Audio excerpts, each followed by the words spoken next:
organizata ndërkombëtare, shoqëria civile dhe mediat. Në emër të Kombeve të Bashkuara në Kosovë, unë ju uroj mirëseardhje në ditën e hapur globale për paqen dhe sigurinë e grave. Dita globale është lansuar në tetor të vitit 2010 nga Kombet e Bashkuara në përkujtim të përvjetorit të 10 të rezolutës së Këshillit të Sigurimit 1325 për gratë, paqen dhe sigurinë. Edicioni Kosovës e këtij viti fokusohet në avancimin e pjesëmarrjes domethënëse të grave në proceset politike. Në zemër të agjendës për paqen dhe sigurinë e grave është njohja që pjesëmarrja e plotë e grave në vendimarrje në këto procese përfshirë edhe negociatat politike dhe për paqe kontribuojnë në shoqëri më demokratike, zhvillim përfshirës dhe paqe të qëndrueshme. Shpresojmë se organizimi sot me kontributin tuaj dhe me mendjepërsinë tuaj do të na ndihmojë që të adresojmë këtë çështje urgjente në Kosovë dhe përtej. Tani kam nderin që t'ju uroj mirëseardhje zonjës presidente Vjosa Osmani Sadriu, presidente e Kosovës, për ta hapur këtë ditë.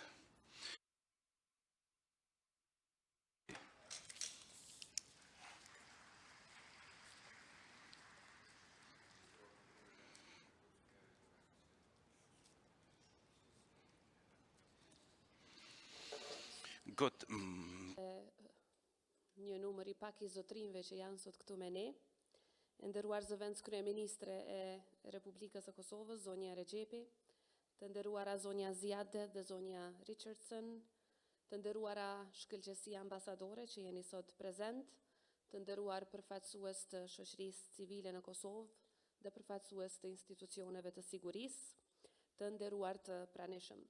Mirë se ju gjej në këtë ditë globale të hapur, të organizuar në ombrellën e Kombeve të Bashkuara, që ka për qëllim të na shërbejë si një platformë rëndësishme për rishikimin e zbatimit të rezolutës 1325 të Këshillit të Sigurimit, lidhur me gratë, paqen dhe sigurinë.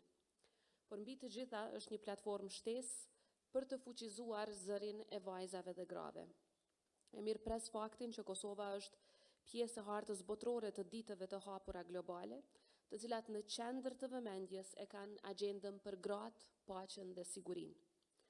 Se këtë agjendë marrim seriozisht dhe që besojmë në rëndësinë e saj për t'i transformuar shoqëritë tona dhe proceset e paqes e sigurisë, e dëshmon fakti që Kosova si vjet për herë të parë do të organizojë forumin e nivelit të lartë ndërkombëtar për gratë, paqen dhe sigurinë.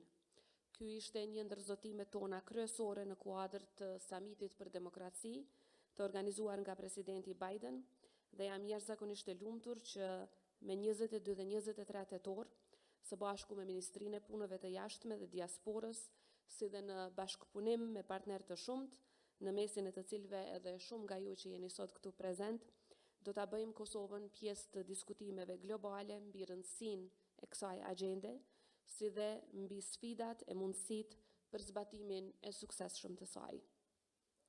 Gati 22 vite që nga miratimi rezolutës 1325, e cila pastaj u pasua edhe nga 9 rezoluta të tjera të njohura nga të gjithë si Agenda për gratë, paqen dhe sigurinë, e kemi të qartë se kemi ende akoma shumë punë për të bërë.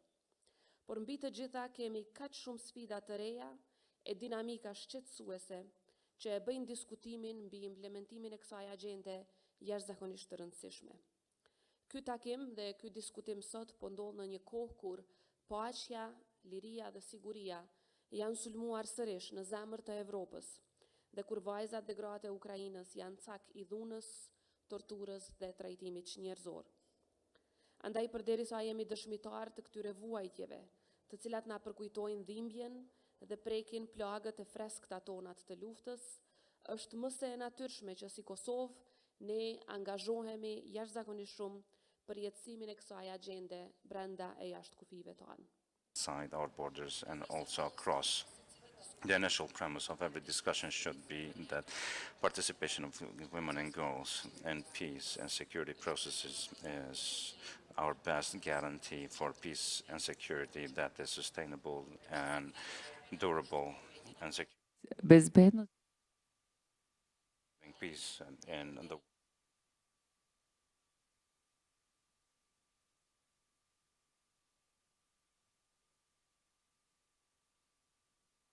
one koje su itekako pomogle i mogu da pomognu i nastavit će da pomažu kako bi postigli ovaj cilj. Kosovo je usvojilo rezoluciju 1325 i mi verujemo u transformativnoj moći. I kada govorimo sada o izazovima koje se odnose na njenu primjenu i njeno sprovođenje, neizbežno je ne navesti kulturni i društveni aspekt u našoj zemlji i šire. Neglizhojmë ndikimin e drejtë për drejtë të mendimit patriarkal në drejtim të zbatimit dhe përmbushjes së zotimeve dhe synimeve që janë pjesë e kësaj agjende. Por po kaq e rëndësishme është të kuptojmë se fuqizimi i vajzave dhe grave nuk mundet kursesi të trajtohet vetëm si një agjendë e izoluar. Institucionet aktuale e kuptojnë qartë rëndësinë e integrimit të fuqizimit të grave vajzave si koncept, si politik dhe si praktik. Also as practice in every sector and in every strategy.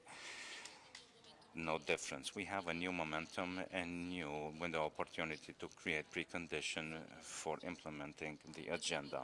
Integration of women and girls in peace and security processes is a daily objective, but we may accomplish this only when we guarantee equality in all other areas. When we think about participation of women and girls in security sector, we of course understand that this does not mean only precondition of placing women in certain positions. On the contrary, it is about transformation of leadership, management, and administrative structures and transformation of mindset. We believe that this could be a long journey and difficult one, but there is goodwill and also there is vision. Dear participants, we need more women in leadership position. It is not only a desire, but this is based on fact and evidence that women can do this. But most importantly, our society wants this, needs this, and is ready and prepared to guarantee this. A clear evidence is a success of our women and girls in Kosovo Security Force and Kosovo Police. Therefore, we are working together with our military and our police force to help women and girls to achieve the position they deserve. Therefore, the promotion of Ilfit as the first Major General and also Inspector General of KSF was one of the proud moments of my office as president. Building such role models as she built with her work, Irfetis Spahiu, Major General, and other women and girls in Kosovo Police and Kosovo Security Force are giving a great example for other women and girls on the journey they should embark on. Therefore, I believe that no peace process may be successful when half of the society is left aside. Given our direct contribution in the security sector and also in other sectors, we have a chance to make our country and the whole world a better place, a safer place for all, because as other examples prove, when women and girls are present and their voices heard in decision making, we collectively perform better. And I'm convinced that women and girls have the force, knowledge, and capacity and ability to meet our joint objectives. Ultimately, when we enhance participation of women in peace and security all together, we enhance our opportunities and chances to provide sustainable peace in the world. I would like to conclude saying that reforms that we would like to see in our society in the security sector and other sectors shall not be successful if we focus only on short-term actions and goals. These should be deeply rooted.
Minister, Madam Development Coordinator, distinguished members of the international community, distinguished guests, friends, and colleagues.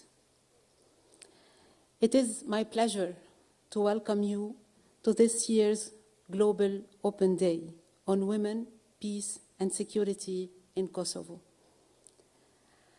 Let me take you with me on a journey. Out of the 850 delegates at the inception of the United Nations in San Francisco 77 years ago, we have only 4 women. Yes, nevertheless, these 4 women reaffirmed in the UN Charter the faith that we, the people, have in the fundamental human rights, in the dignity and worth of the human person, in the equal rights of men and women. And the journey did not end there. The UN, with its agencies, funds, and programs, emphasizes the political role and contribution of women and girls around the world as leading the change to build a more sustainable future for all. From Beijing to CEDAW, from Sustainable Development Goals Agenda to our common agenda and action for human rights, these are just a few milestones to mention in the consolidation of gender equality and women empowerment. 22 years ago, the United Nations Security Council unanimously adopted Resolution 1325 on women, peace, and security. This resolution recognizes that meaningful participation of women in decision-making processes contribute to more democratic societies, more inclusive development, and increasing sustainable peace. Real change can happen when we ensure that the young generation, including young men, empower women's political representation. This Open Global Day is an opportunity to invest in women under the theme Breaking Barriers and Building Peace, advancing women's participation in political processes. But what do breaking barriers and building peace really mean? Breaking barriers is about creating conditions for inclusive societies where peace and stability may thrive in diversity. It is not only about overcoming obstacles to women's participation. It is also about ensuring paradigm change anchored in partnership and shared values. As for building peace, it is about buttressing alliances and common denominators between parties in a conflict, power sharing between men and women and among communities, power sharing with and for those in the most vulnerable conditions. It is ultimately working together towards a social contract based on equality, respect, and higher moral compass. Integrating a gender perspective requires the understanding that each and every element of a peace-building process must incorporate the views and priorities of men and women in all of their manifestations. In other words, for peace and security to be sustainable, they need to be defined by both women and men. Ladies and gentlemen, here we are, 77 years later. The 4 women are 4 times 50 and more. Looking around the room, I only see powerful women in leadership posts, living successful stories. Politicians, presidents, deputy prime ministers, lawyers, ministers, journalists, architects, mothers, daughters, wives, sisters, activists, just role models. Women who broke barriers and work to build peace in different walks of life. We remain steadfast in our firm support to all your endeavor to ensure women's participation, inclusion, ownership of different processes at central, local, and communities level. It is time for all your success stories to resonate in all Kosovo. It is high time that your journey becomes the journey of each and every woman in Kosovo and the region. A great lady from the region who became an international humanitarian icon, Mother Teresa said, and I quote, "Not all of us can do great things, but we can do small things with great love. Let us turn our discussions today into great achievements for tomorrow." And thank you for your attention.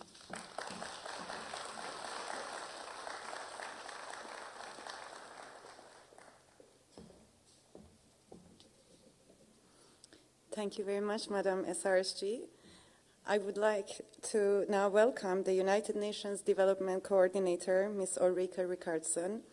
As you might know, Ms. Ricardson will soon leave Kosovo, so I would like to use this opportunity to thank her for her unwavering commitment to advancing gender equality in Kosovo over the past 4 years. Ms. Ricardson, the floor is yours.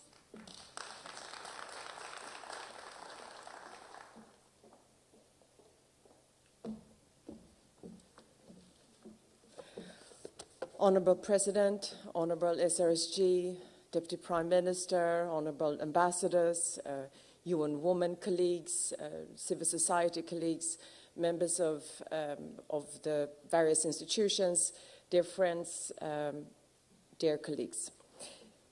I'm not going to shy away from the fact that this is my last meeting, and also the last time that I will be addressing my friends and colleagues here in Kosovo. And I must say that it's rather telling that it's about women, peace and security. It's my passion, and I feel terribly grateful to have been invited here today. But we met here also last year, virtually. We met the year before that, and even before that. 22 years we've been talking about Security Council Resolution 1325, and we are still here talking about it. We are really not seeing the results and the burst of light that we thought this door would actually open. No, we are far away. But we have to keep on pushing, and we know that it's the right thing to do. The Western Balkans have seen a lot of painful moments in the past, but has chosen the road to peace, has chosen peace as its road, and there is no turning back. But for that to really happen, for that journey to advance properly, women need to be part of the journey. If we're only having the men and the few women, then it's like running or walking with only one lung. We won't get very far, and we do it deliberately.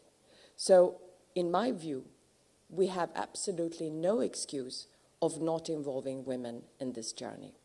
We have the facts, we have the figures, we have all the tools, and we also have the moral obligation.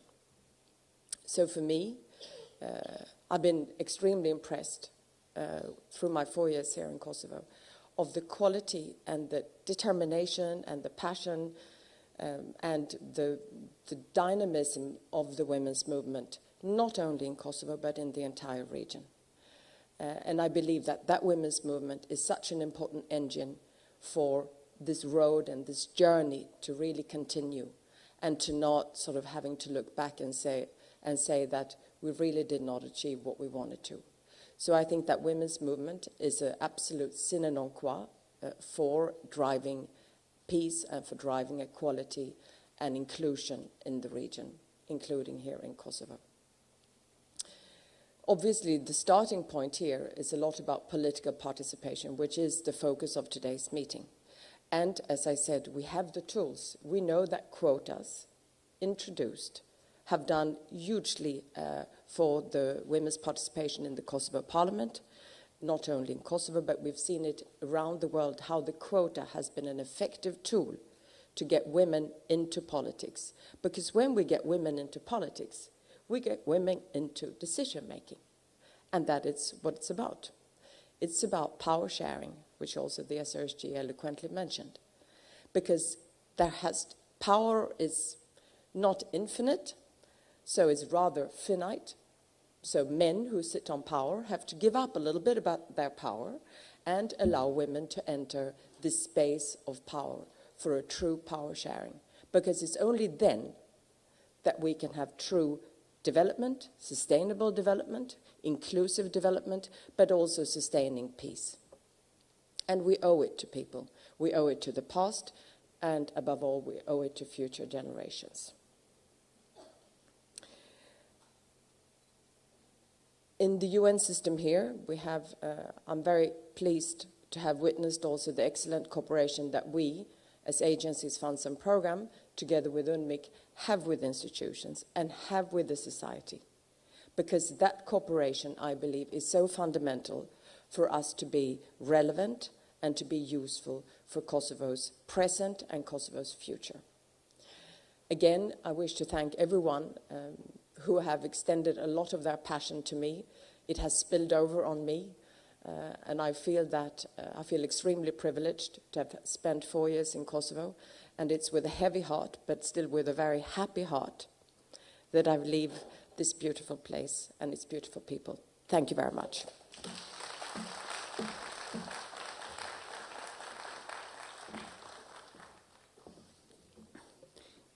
Thank you, Ms. Ricardson. We wish you best of luck in your next assignment. And now it is an honor to welcome Madam Deputy Prime Minister of Minority Issues and Human Rights, Ms. Emilia Rajapi, to deliver her keynote remarks.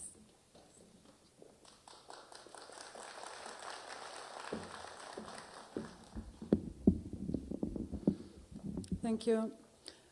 Good morning, everyone. Mirëmëngjes të gjithëve, dobro jutro svima. Izuzetno mi je drago da...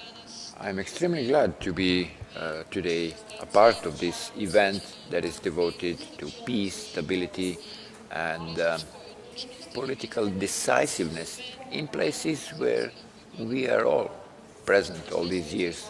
Dear President of Republic of Kosovo, Madam Osmani, my dear friends, Caroline, Eureka, dear ambassadors of all neighboring and brotherly countries, representatives of media, NGO sector, representatives of various international organizations.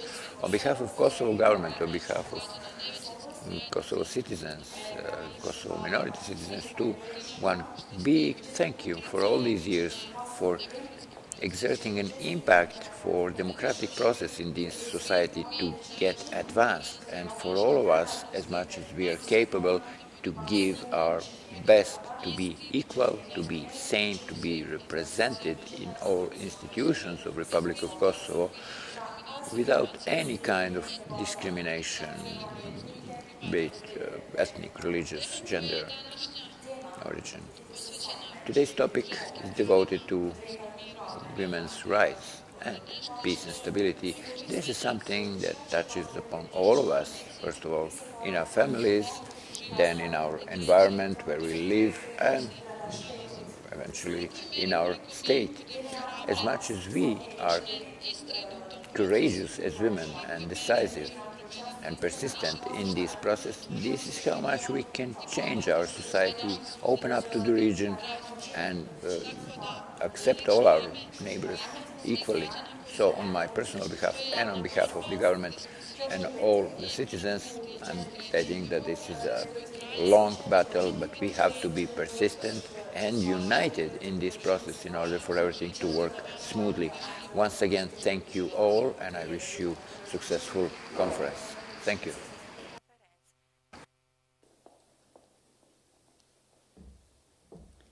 Thank you, Madam Deputy Minister. And I would like to once again thank Madam President Osmani for sharing her insights with us today as she leaves for prior commitments. But we are grateful for your presence, Madam President. Thank you.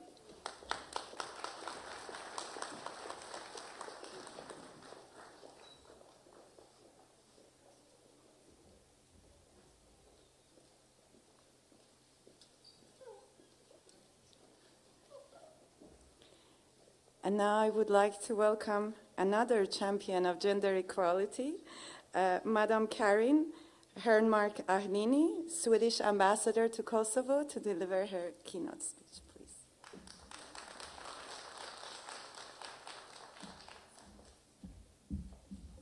Ooh, I always have to do this. There we are, maybe it works. Thank you very much. Madam Deputy Prime Minister, Madam SRSG, Madam Development Coordinator, dear colleagues, sisters, friends, I'm very pleased to be here today. As I'm sure most of us did who are going to speak today, before coming to this event, I looked back at a couple of remarks I have made at earlier events on this theme to make sure I didn't repeat myself too much. At least the ones I had noted down. I'm improvising quite a lot, to be honest.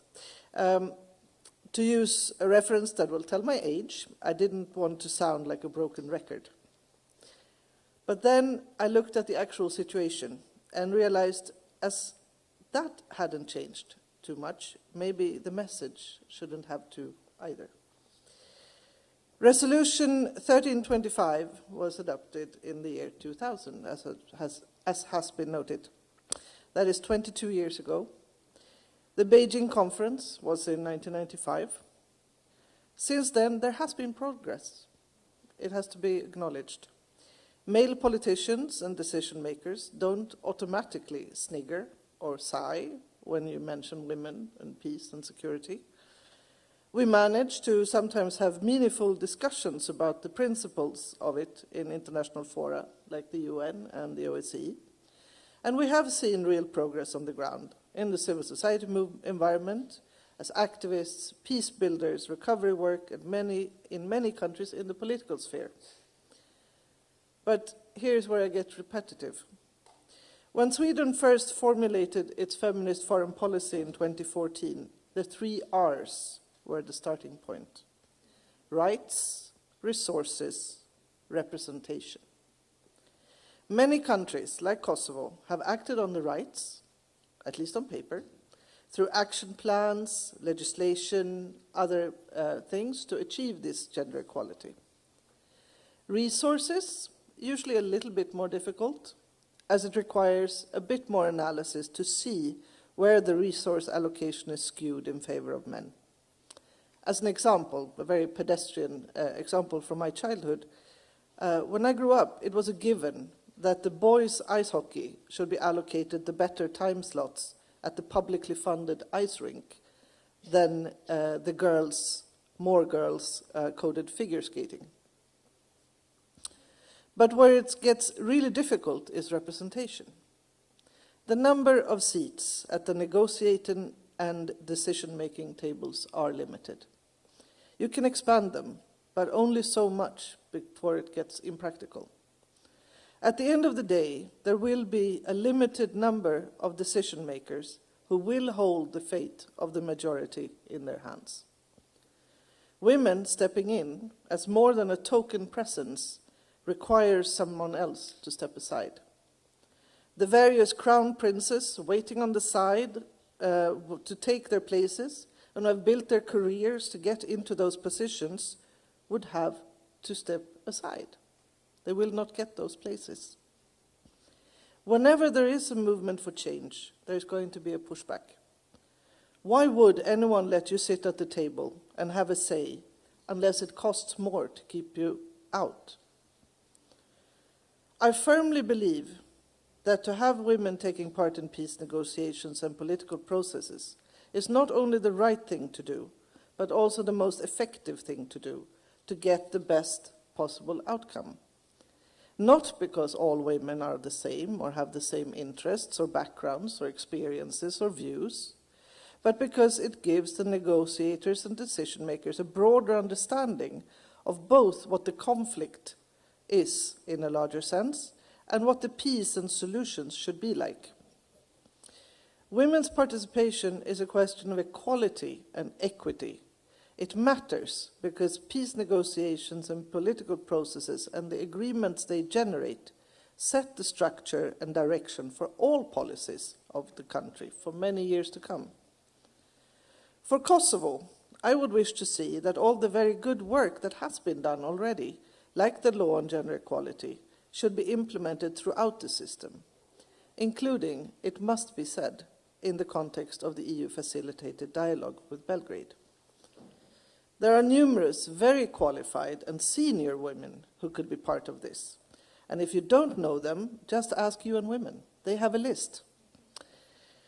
There are several good international resources as well, like the Compact on Women, Peace and Security and Humanitarian Action, the WPSHA, launched during the Generation Equality Forum, to which Sweden significantly contributed, and which intends to reshape these processes to systematically include women and girls in the decisions that impact their lives. I will conclude with another repetition. To involve women in political processes should not be an afterthought. Women in political processes are not the icing on the cake. They are an essential ingredient of the cake itself. Thank you very much.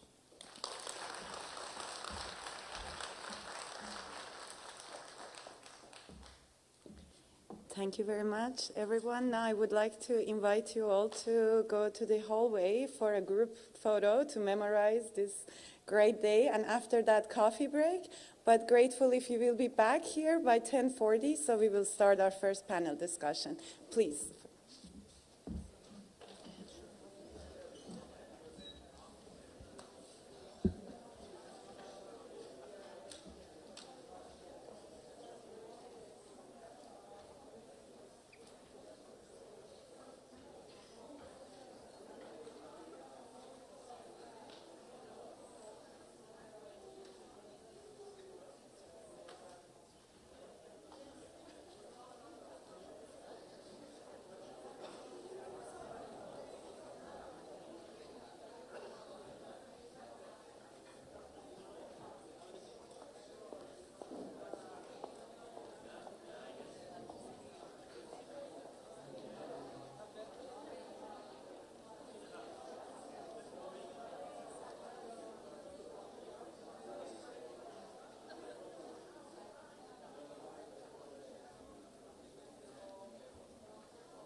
Welcome back, everyone. I hope you enjoyed the coffee break. So in this part of the program, we wanted to add more voices of women from across Kosovo to the discussion today. So we have recorded some vox pops from some women's rights activists. Some of them have been part of a joint EU-UN leadership training program in Kosovo a couple of years ago. And you will see that now they have also actively participating in the political processes. So before starting the first panel, I invite you to watch this short video. This is the first part of it. Please, if you can play the video.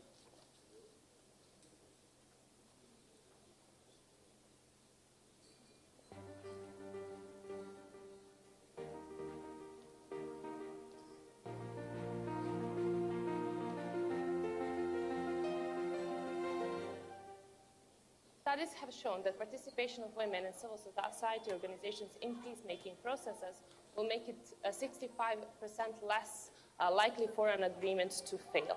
And this is not true only of peace processes, it's only true, also true of political processes and any policy-making processes that we encounter.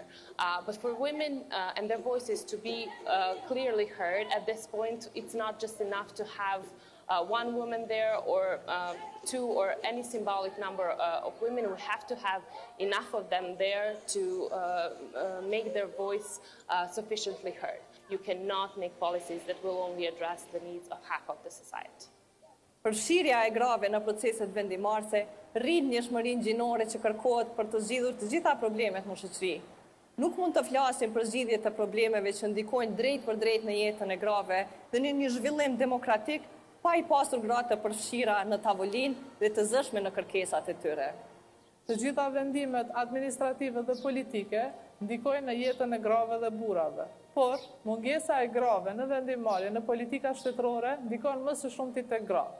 Andaj mendoj që duhet i jepet hapësirë grave sa më shumë e vendimarrjes dhe të bëhet një gjithëpërfshirje edhe për ata, për shkak që ata janë 50% i popullsisë dhe duhet të jenë në vendimarrje.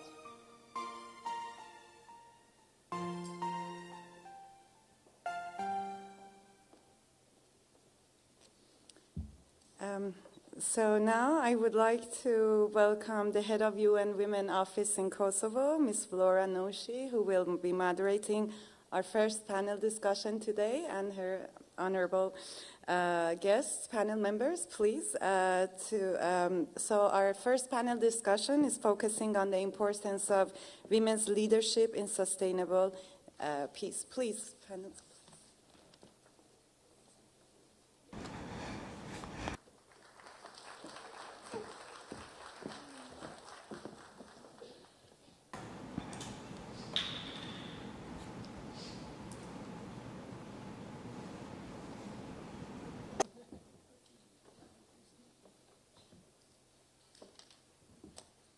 Okay.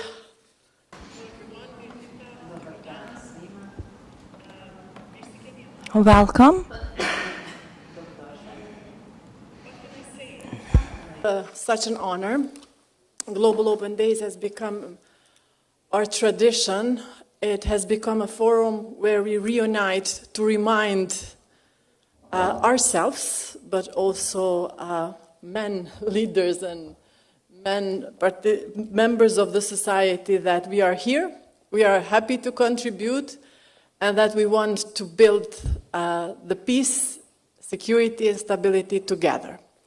We've heard so many inspiring speeches. Actually, every time I'm at the Global Open Day, I feel more powerful and encouraged to do more. But today, as you can see, we are here with the very distinguished panelists, very active activists, the voices of women and men calling for equality, calling for equal participation.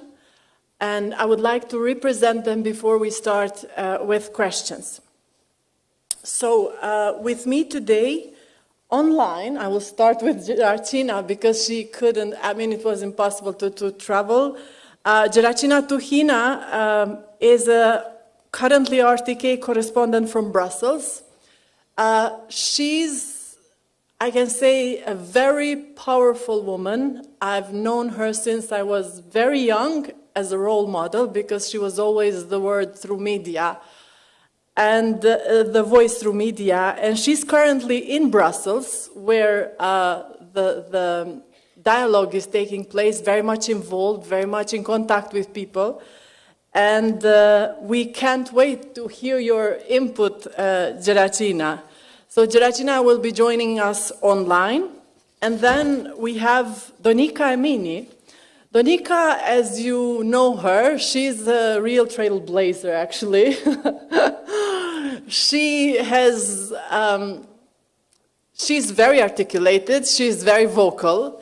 She has changed the mindset of representation of women in media and brought the perspective of women in these dialogues that are mainly dominated by men in our TVs, public and private TVs.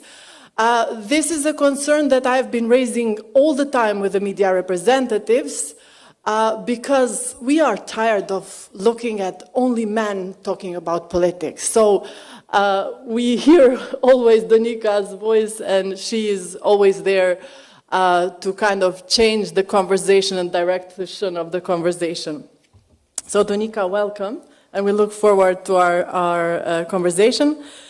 Shpetim, I've met Shpetim today. Very nice to meet you. Shpetim is the Vice President of the Council of Inclusive Governance, a US-based international and non-governmental organization. His focus is working on issues of governance and political development in countries in transition. Shpetim holds an MA in International Affairs from Columbia University and a BA in Political Science from the University of Massachusetts in Boston. Thank you for your presence and welcome. Jovana, I've known Jovana for a while. We've been together in Brussels. I think you mentioned the joint project that we had with EU. Jovana is a very well-known activist, vocal, and calling all the time for equal participation in peace processes, making sure that women are there whenever there is a need to discuss important issues and to bring the gender perspective in this conversation. And what's even more important that I appreciate a lot in her work is that she works hard, maybe we don't call it, or she doesn't call it necessarily localization of the 1325, but this is what she does best. So she brings the 1325 down in the community to speak with women and men. Welcome, Jovana, and thank you for participation. So we will start with Jovana, and we have agreed with our panelists that we make one question, one after, like one for each panelist, so that we also have a space to discuss more broadly, but also give you also space to have questions and engage in the conversation. So I believe we also have a microphone here so that whenever there is a need to have an open conversation with you and your inputs, we can do it all together. So Jovana, we would like you to share your perspective. How do you see how we can improve and increase the participation of women or mobilize more women leaders that we see there? We work with them, but they are not in the table. And to bring these change makers to be included in peace and all decision-making processes. The floor is yours.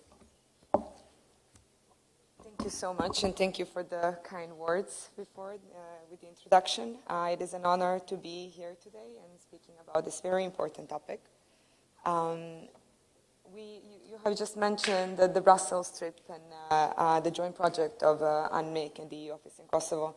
I would actually like to use the opportunity to share with you some data from the report that was later on supported by the EU office in Kosovo, written and published by NSI. It is Women at the Negotiating Table in Kosovo that can be actually found on the NSI website. But it really, we try to kind of capture the essence and see to what extent the women have been included in the negotiation processes, but also we went even further and kind of like looked at the kind of the global perspective and the trends. And unfortunately, What we saw and see in Kosovo when it comes to the negotiating team and the extent of extent women are actually involved, it is globally also the case. So in this, the time span from, I believe, 1992 to 2019, there were only 13% of women negotiators and only 6% of the women mediators and 6% of women signatories in the major peace processes globally. In the period from 2015 to 2019, this percentage has improved a bit in the favor of women, but still it's a very insignificant number when it comes to women being really taking an active participation in the peace processes. Also, 7 out of 10 peace processes did not include women in the important roles like mediators or the chief negotiators or the signatories. And yes, out of 1,860 peace agreements in the period from the 1990 to 2019, only 20% of these agreements actually had the reference to women, girls, and gender, and only 6% had at least one provision that specifically addressed the violence against women. So further, and this all can be actually found in the report, but I really thought that it will be the most important thing to kind of like set the tone maybe for today's panel. There is a study of 130 peace agreements in the period from the 1990 that has actually found a significant relationship between the peace agreement signed by women and the actual durability of peace that came after the signing of these agreements. Also, there were linkages found between the women signatories and the women-led civil society groups, which actually led to more provisions, which included that the final agreements had more of the political reform elements, higher implementation rates, and also which also complements kind of the durability of the peace that came after. So looking at this, it is important to say, and I think the message is clear, that to be at the negotiating table, to be a part of the process is just not enough. It is important to, it is actually the level of power that women have in this process is actually what matters. And the question is, why is that? I mean, like from the things that I said before, but I cannot claim that women are better or anything like that, but there is a fact that the women, due to their social roles and responsibility that they carry in their societies, actually have additional information and knowledge gained from these, and also the community networks that men sometimes don't. So with these kind of networks and the access to information that is different and additional and complementary, it is more likely that when women are actually leading these processes or are taking a significant role in them, that there will be more raised priorities that will lead to political and legal reforms, to even the economic recovery, and even in transitional justice efforts. So these are all the elements that eventually make the agreements more durable. So I would say that to include the woman in the processes, it would not only be an added value, it would actually be kind of a necessary condition to ensure the wider scope of issues being addressed, the wider scope of factors that come into these processes, but also, the most importantly, the durability of these processes. So, yes, it is really to kind of reflect maybe more locally and to what we try to do. I think that globally, but also in Kosovo, the women actually do have kind of an an equal start when it comes to men. And it takes additional efforts in the beginning, but throughout their careers if they want to and decide to pursue their careers. But it is not impossible. So it is really something that requires a societal effort. And it is on us, I guess, on women to help other women thrive. I'm very lucky to say that I come from the non-majority community in Kosovo. I run a successful NGO based in North Mitrovica, and the majority of my team is women, and they are actually taking the managerial positions and the senior positions. And for us, that has been a key to success. So I would like to see more of movements and groups, organizations actually taking that example. So this is for now from me, and thank you. Thank you, Jovana. I mentioned that sharing the information has been one of the key asks from women. Having the communication, having the dialogue, not necessarily only at the HQ level or at the level of leaders, but really exchanging the information and at the same time asking about the needs that women and men, girls and boys are facing on the ground so that their voices are also brought up there in the peace dialogue. So we will come back to you also to discuss the importance, because you already mentioned that they know what they need best, you know. So it's important to engage them also in the conversation and also to feel as they are part of building peace in Kosovo, but anywhere where the peace is, where we are talking about the peace processes. Shpatim, we would be happy actually to have a perspective from a man on this very important topic. So how do you think that different actors could ensure best that women are included in decision-making and peace processes to contribute to the Women, Peace and Security agenda? And what kind of investments do you think are important to bring so that we really ensure this engagement at the highest level? Thank you. Thank you. It's pretty much my first time being in a panel where I'm a minority. But I'm very happy to be with Donika and Jovana. They are my favorite women in the Republic. I'm the chair of the NSI, where Jovana is the executive director. And I visited them once, and I see that almost everyone in the organization is a woman. And I asked her, is your policy to hire only women? And she said, no, we just hire the best. And by the way, they also elected me as a chair by the same standards. So I mean, this explains what we have to do. Women don't need privileged treatment, they don't need quotas, just an equality of opportunity. But what prevents us to get to this equality of opportunity? I think we have the institutions, some previous speakers mentioned we have the law on gender equality, but the problem that I see, the main one is that we are a patriarchal society.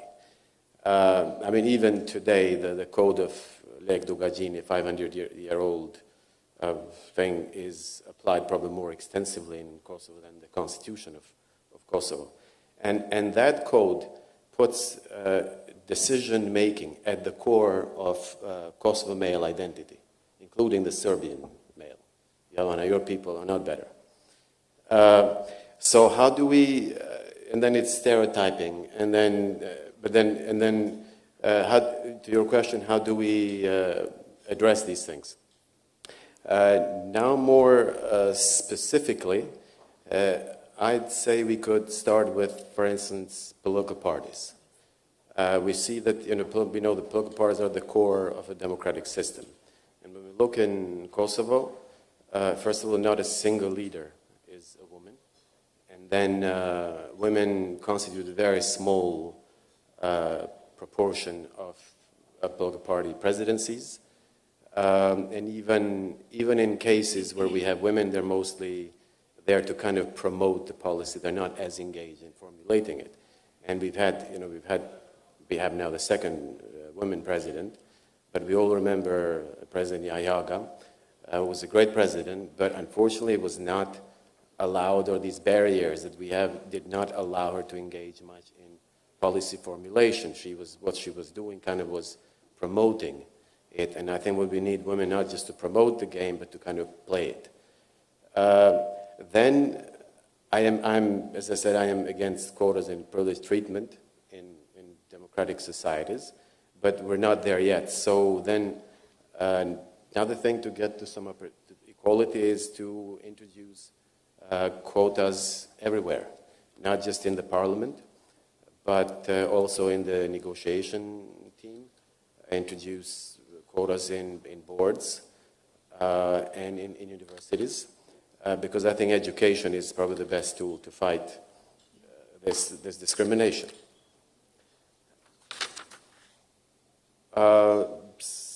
So, yeah, that's for my take. Thank you. Yes, political parties is the start. We are witnessing a huge discrepancy between the central and local level.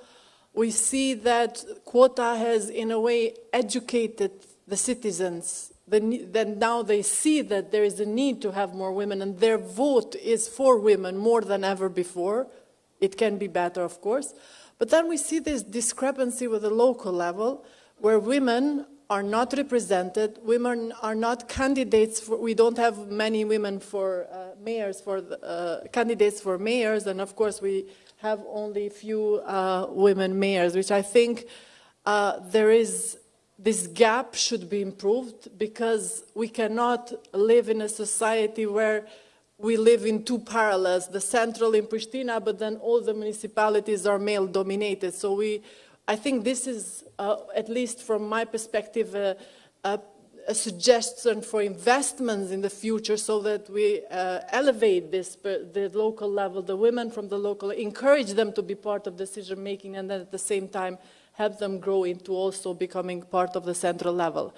Donika, I mentioned you are already vocal about the engagement or participation of women. You have yourself helped to increase the women's representation in media, and also being part of different dialogues in terms of leadership and security. So I would like to hear from you, so how do you think we could advance this agenda in Kosovo? How do you think that we could bring more women into the women, peace and security, including a security sector? And we already know, but perhaps you could also let us know about the status currently in Kosovo from your perspective, and the challenges that we need to overcome. Thank you.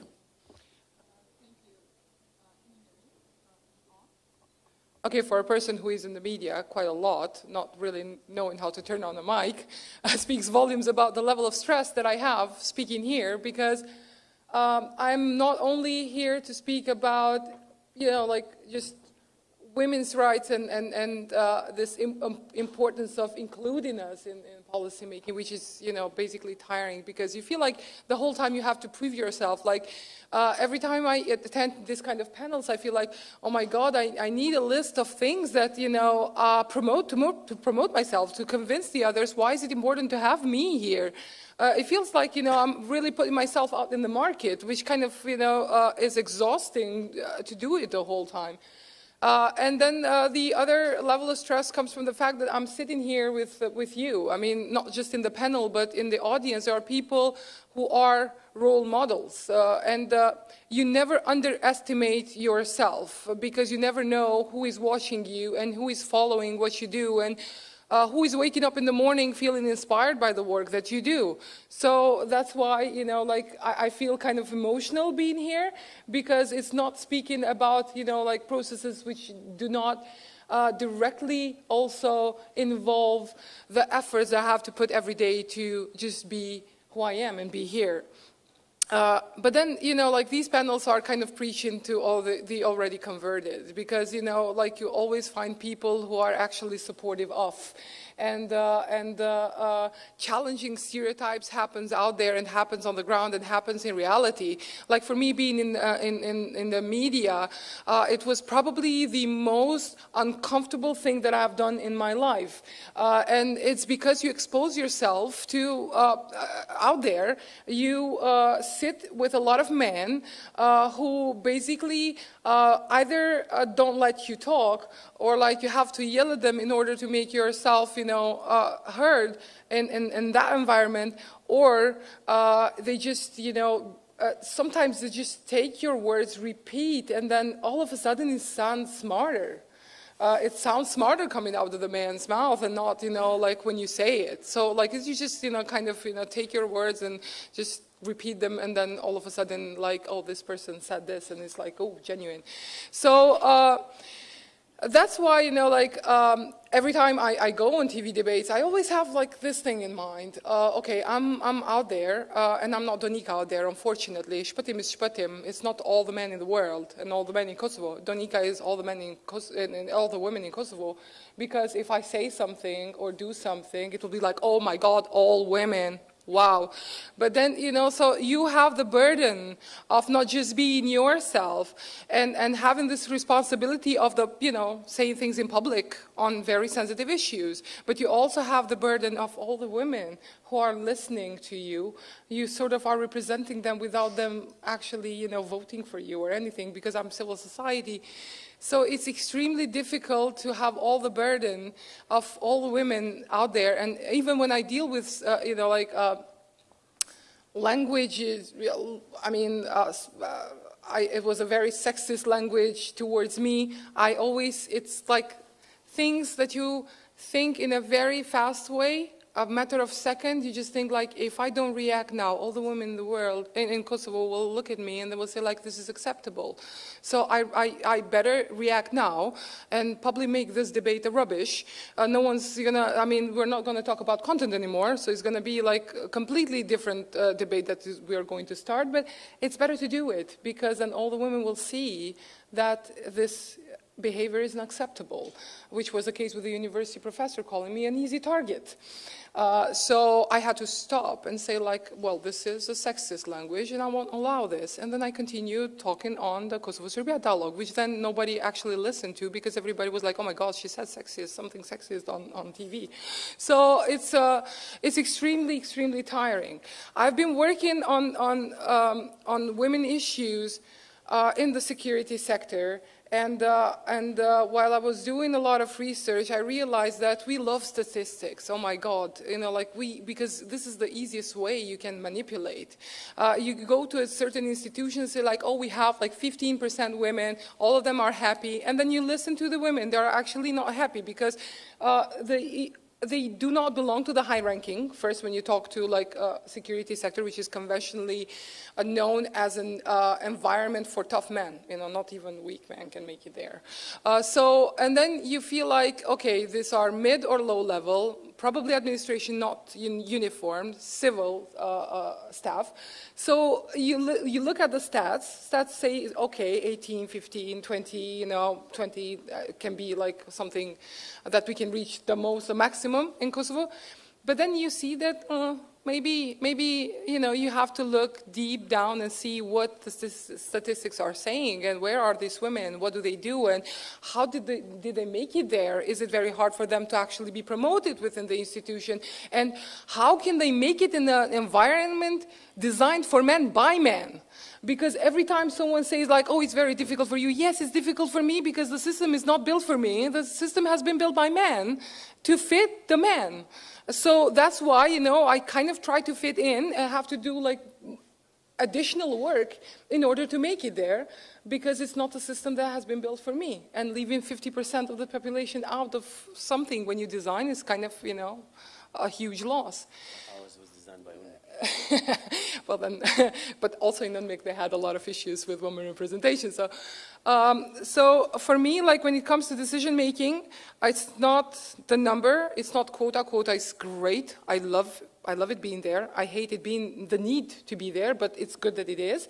Now people are used to seeing women, they are voting women, but then I finally, you know, like when journalists from all over, you know, Europe asked me like, how can you be a patriarchal society but have a women president who was voted by almost like 300,000 people? And I'm like, I don't know. I cannot explain that. Because the system is, you know, like, it's very weird. It functions in a weird way. There was a huge support, but only supports you when you're out there and when you are already too powerful, but not when you actually need support. When you are weak and you try to make yourself in the system. So this is the problem that we are facing. And then second one, like in the parliament, I see a lot of women, I constantly look at what they do. And I think the only thing that we should not demand is them having feminist speeches, because we're tired of them.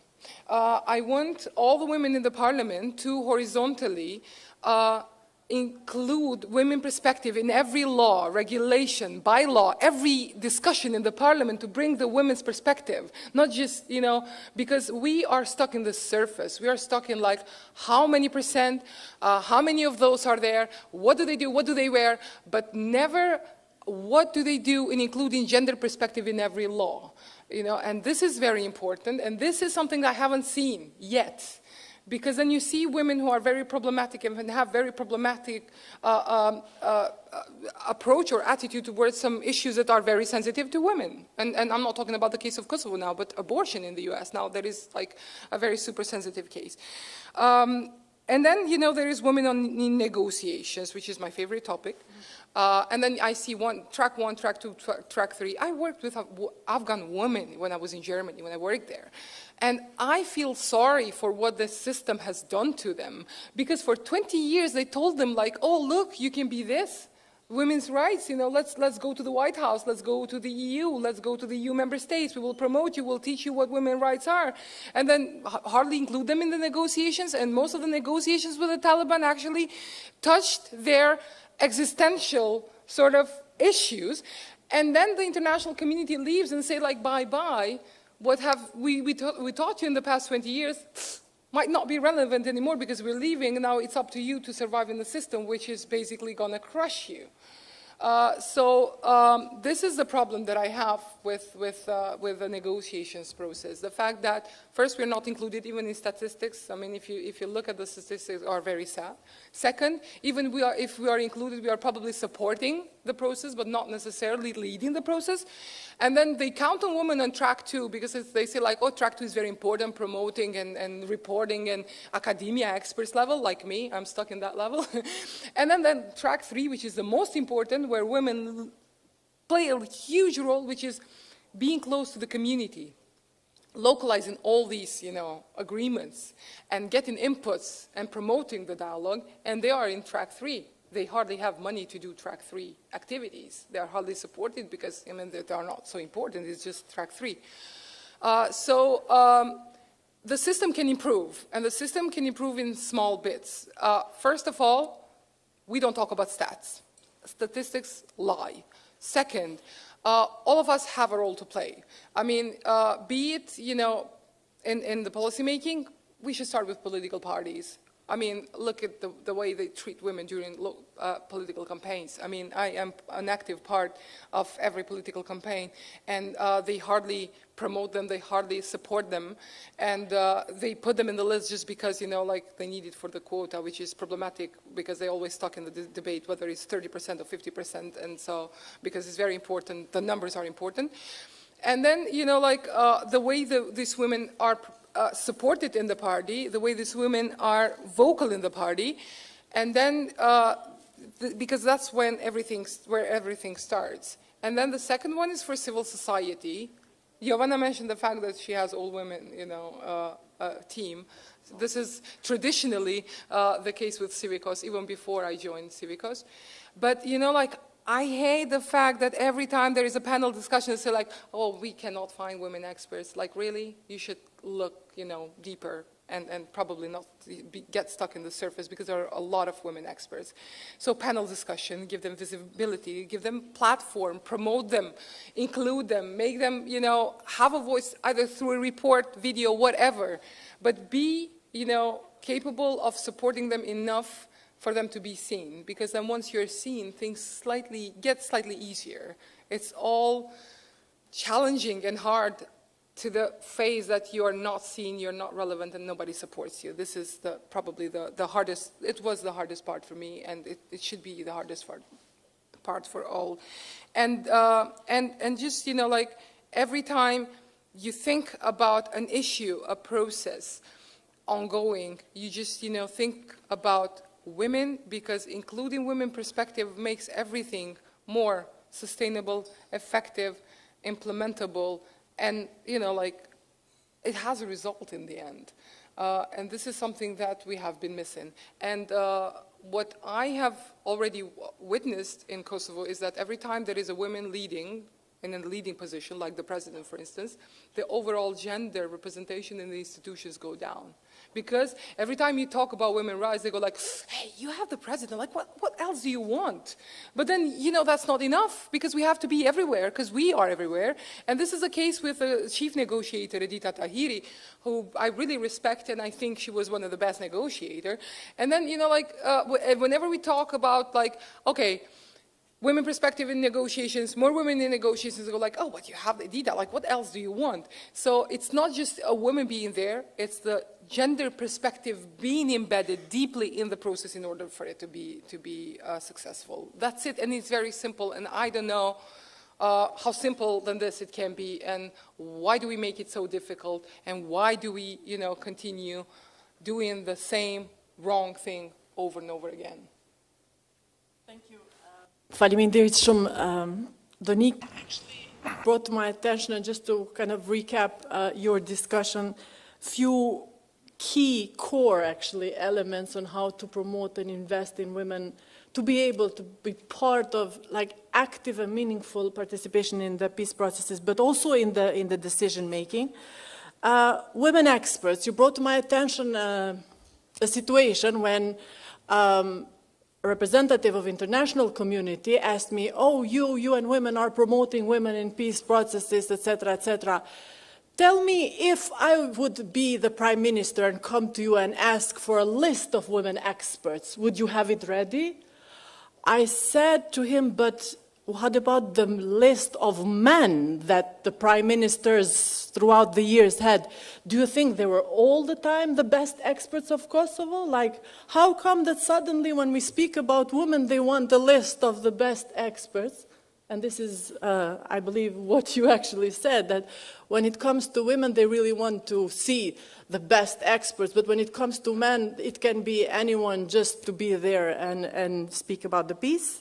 And then the budgeting in political parties, promoting in political parties. There are surveys and there are analysis how parties are investing in women. Unfortunately, it's 0 point something. Because when it comes to billboards, when it comes to campaigns during the election campaigns, the political parties direct their funds towards men, and in many occasions, and I believe we have also women MPs here, they even get loans to pay their own campaign, you know, which is sad. It's sad because then even if they are not elected, they have to pay the debt to the bank. And you mentioned Edita Tahiri, and I think there are already good examples. We have, for example, the Colombia peace process, when they established a subcommittee on gender equality, where all the agreements had to be filtered from the gender perspective so that women and men benefit equally from that piece of agreement. But then I remember when Edita was then chief negotiator, and we were part, as a UN woman, we had this process, we had this project of bringing Edita down in North Mitrovica and in other municipalities with the Serbian community, where she was informing them what is happening in Brussels, and at the same time having their feedback on what to bring up, their practical issues that were really tackling their lives. I think since Edita, we are missing this dialogue with the community. So I believe it would be one of the recommendations that hopefully it will be brought to the attention of the decision makers. So without taking more time from Geracina, who is in Brussels, do we see Geracina or she sees us, or how is it? Will we have a video of her? Okay. Geracina is there. She has a lot of information. She was always reporting from serious situations and is one of the rare women journalists who really reported on very important political processes. Currently, she is in Brussels, and we would like to hear her perspective on the power of media to include, and sometimes it even damages, the inclusion of women in leadership and in sustainable peace, including peace processes. Geracina, do you hear us?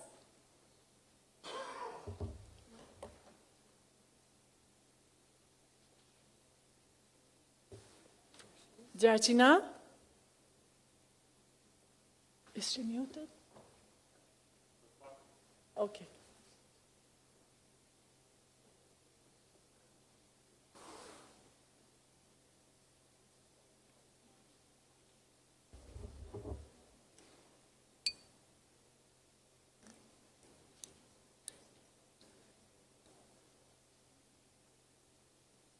Ababan?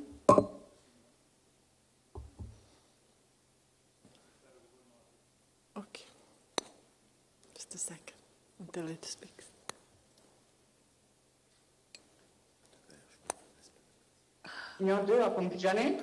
Po, shumë mirë.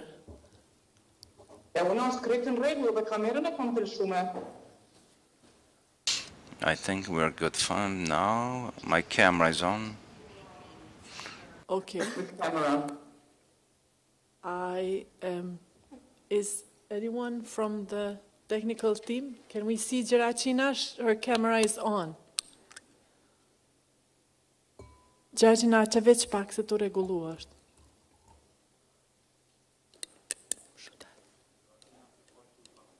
Geracina, po provon edhe njerë milë shu kamerën? Unë është tërshuar. Është disabled by the host. Ah, disabled by the host. Okay, can we, a mujmë me vazhdu në ndërkohë e rregullojnë? We can continue and fix it in the meantime because Veda is down. Well, Geracina, believe. Our question, and so that we don't take your time, the floor is yours. Yeah, thanks everyone. Thank you, Flora, for the words of praise. You melted my heart, really. Thank you for allowing me and giving me the honor to be part of this conference, although I would be more honored to be there, but it was simply this major, as we call it here in Belgium. I've been living here for more than 2 decades and following mainly EU Western Balkans related activities and EU or other international institutions activities that are based in Brussels. European Union is all about promoting values, the diversity and gender equality. That's in the narrative of every EU politician, but however, when we see in practice, the picture is not as pink as politicians would love to represent it. For example, the European Commission, for the first time since its existence, has a female president who was appointed in 2019. That's Ursula von der Leyen. European Parliament, that exists since 1952, after 20 years, appointed a woman Speaker of the Parliament, although I must give them the credit for the first president of EP was indeed a female. There was never a woman, female NATO Secretary General, although it's highly likely one to become as a next one, as the future one. Not to mention Sofagate, April 2021, when Ursula von der Leyen was the victim of the approach towards women, especially by her European colleague, when the President of European Council Charles Michel was sitting comfortably in the sofa next to Recep Tayyip Erdogan while she was standing because there was no seat for her. This is a gloomy picture of position of the women, not only in the region, but also in Europe. We have family portraits when there are meetings of ministers, when there are summits. There are many elected women there. But then deep inside, you see that it's mainly a man club. It's like a story about one big media corporation in the world that promotes diversity, but only the screen, because people who know say that the deeper you enter in the hierarchy, the less you see diversity in terms of gender or in terms of the race. But women, even in Europe, have shown that they can do better. Let's take the pandemics, for example. In the height of the pandemics, Belgium was among the countries that managed the best the situation. And that was during the time when the prime minister was a woman. Prime Minister of Belgium, where Brussels is the capital of the country, also the capital of institutions. However, where only 7% of street names are names given after the women. There was a recent development only last night, the groundbreaking deal among EU institutions on gender balance on European corporate boards. We received on our email so many statements. Social media were exploding with words of praise about this groundbreaking deal. The deal, in fact, is about setting a share of 40% of the underrepresented sex among non-executive directors and 33% among all directors. In the continent where 60% of women have high university qualifications. And where is the catch? The catch is in the fact that it took 10 years for EU institutions to reach this deal. So as a representative of media, I tend to challenge everything that politicians say. And this is maybe, as the most recent example, it's the best approach to challenge. Why it took the whole decade to reach this deal, and to reach the deal where, again, women are underrepresented.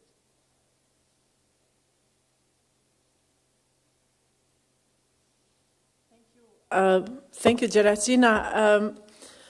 I would also like to hear from you, since you have been witnessing from Brussels and being part of the perhaps meetings, important decisions taking place and then reporting on them.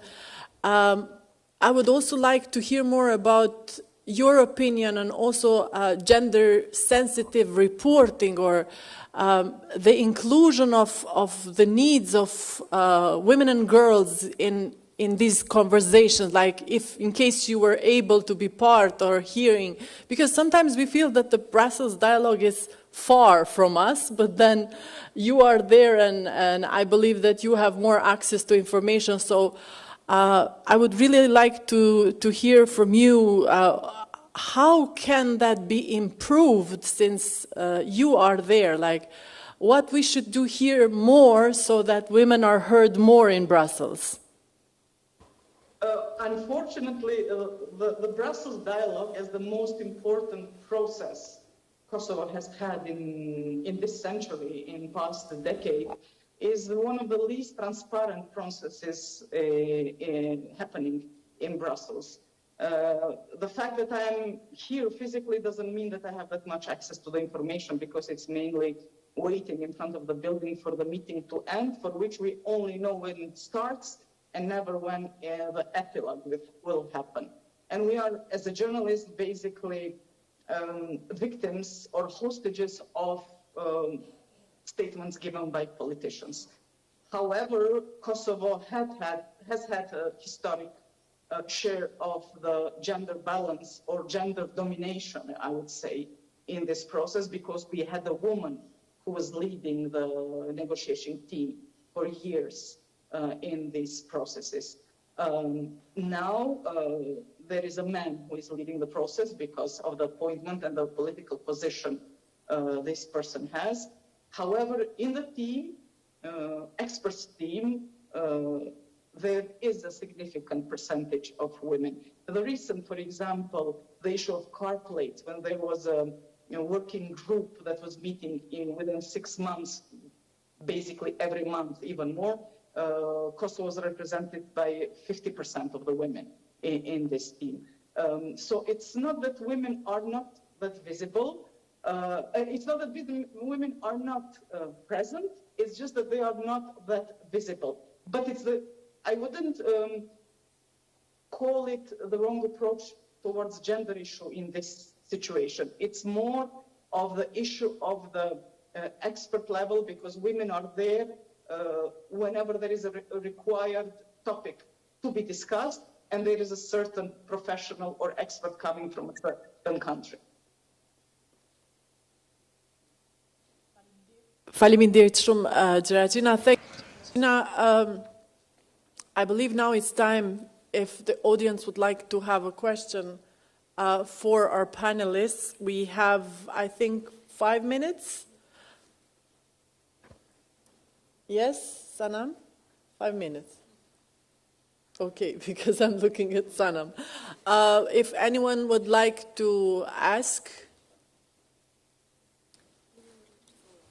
Okay, so Giovanna would like to follow up. Yeah?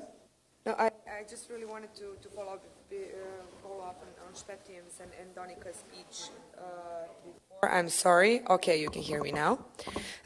Speaking of in my speech, I focused more kind of on a global trends, but also it is more important to reflect on how things are happening in Kosovo, and of course the negotiation processes is mainly the Brussels dialogue has been mentioned, and there was only one case of the woman chief negotiator, clearly, but in the Rambouillet process or Vienna talks, there were no women. Actually, in Rambouillet, there was 16 men and 1 woman, so it was not really gender balance there. Still, it is important also to kind of reflect on the central and, more importantly, local level. I mean, Kosovo, there was before only 1 female mayor that was elected once, so she didn't get reelected.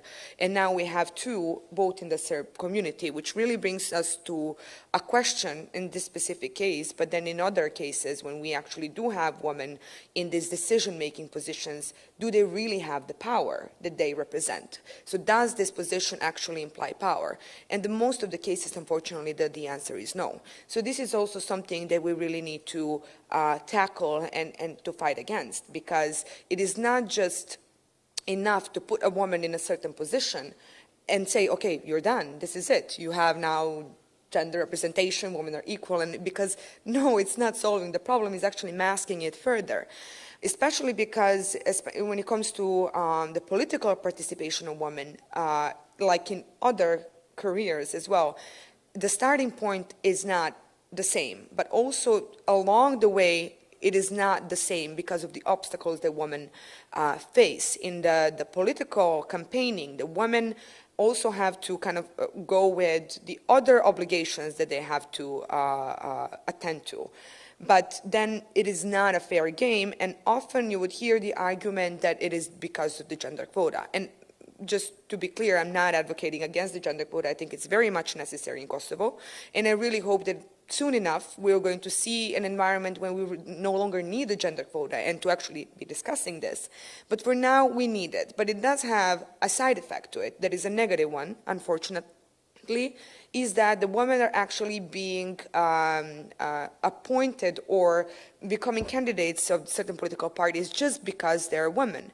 And in this sense, it is really a difficult process because they do not allow competition for this woman within these political parties in the smaller circle, but they're like the women sometimes kind of like come up to be in the positions that are just, you stay there because we need you to fill in this spot.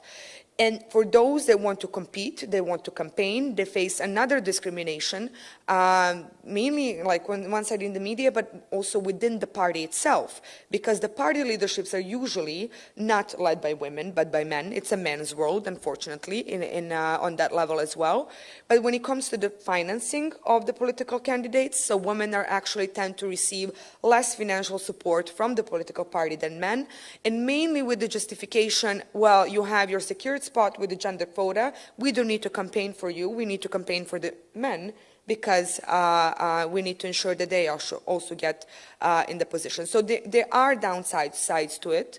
There are still, there's a lot of progress to be made, but I think it really needs to starting from the ground and really try to reshape the mindset. It really goes with the education. It really goes with the kind of like the family, the education within the family, and developing the support mechanisms to really ensure for the kind of the equal competition, but actual opportunities for men and women in this society.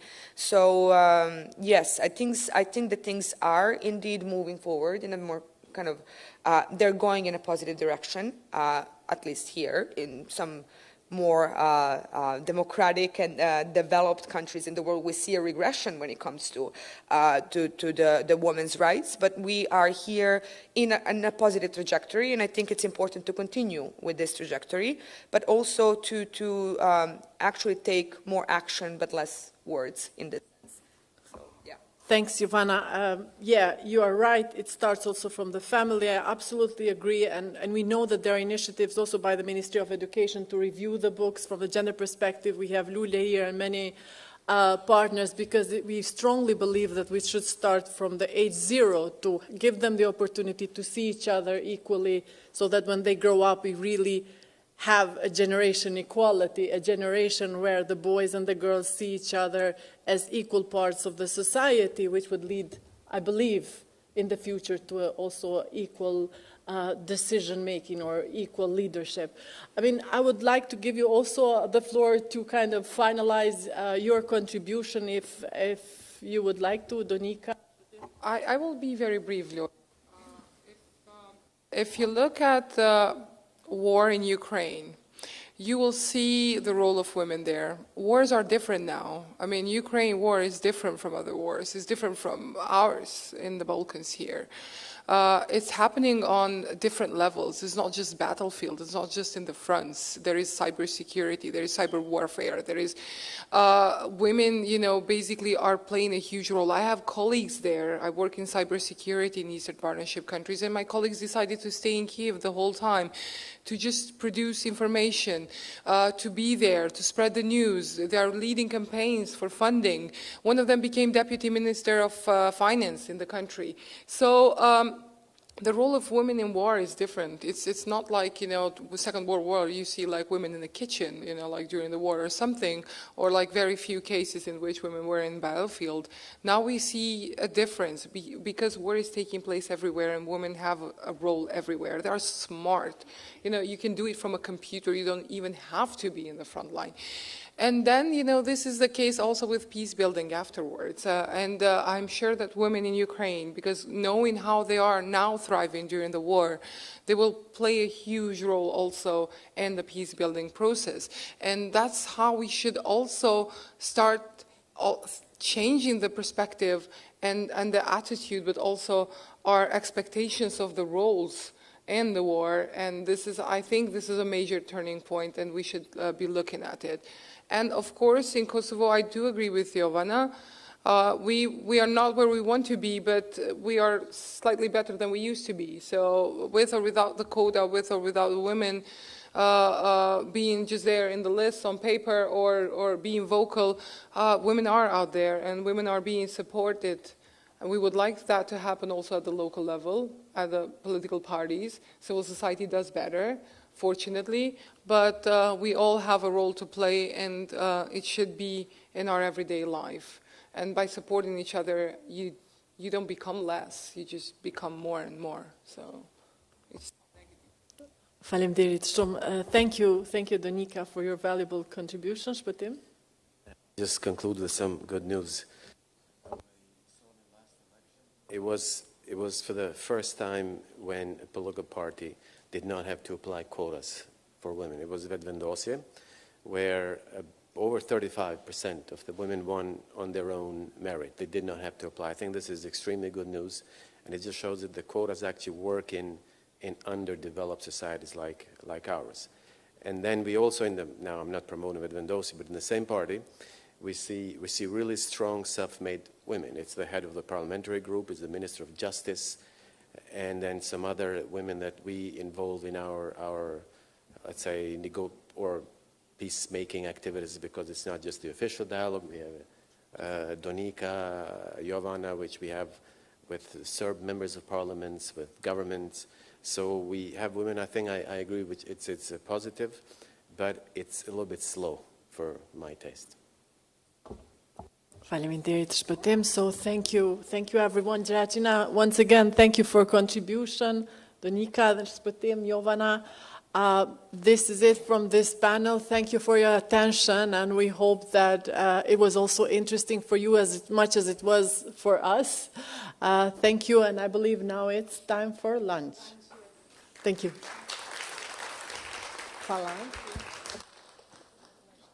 Yes, thank you very much. Yes, please enjoy the light lunch outside, and grateful if you come back in 14 minutes, 12:40, 12:35. Thank you for the next panel.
Test, test.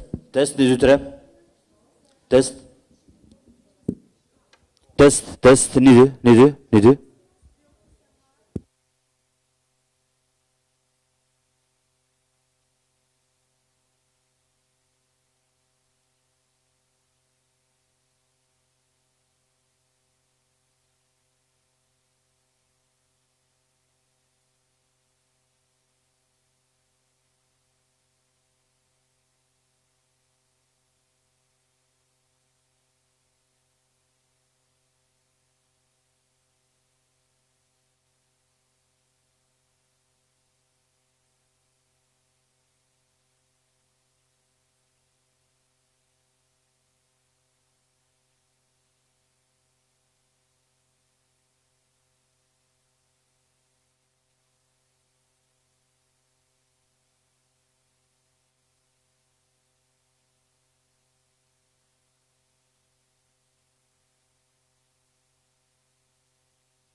Shall we start?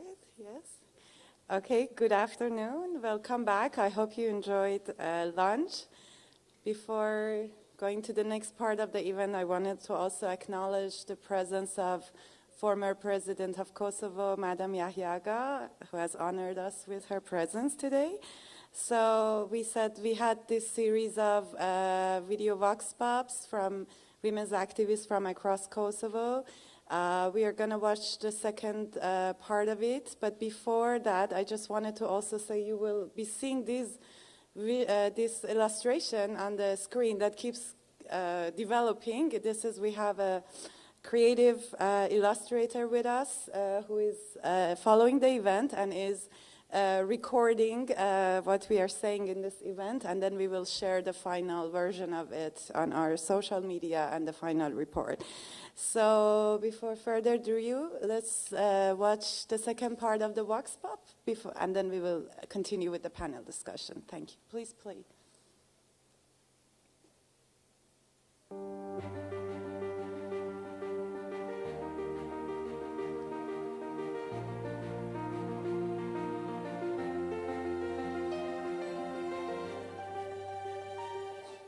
Realisht, gruaja e ka treguar vetën, qoftë ndoshta në menaxhimin e familjes, qoftë në biznes, qoftë në politikë, në procese të ndryshme, në luftë dhe në paqe.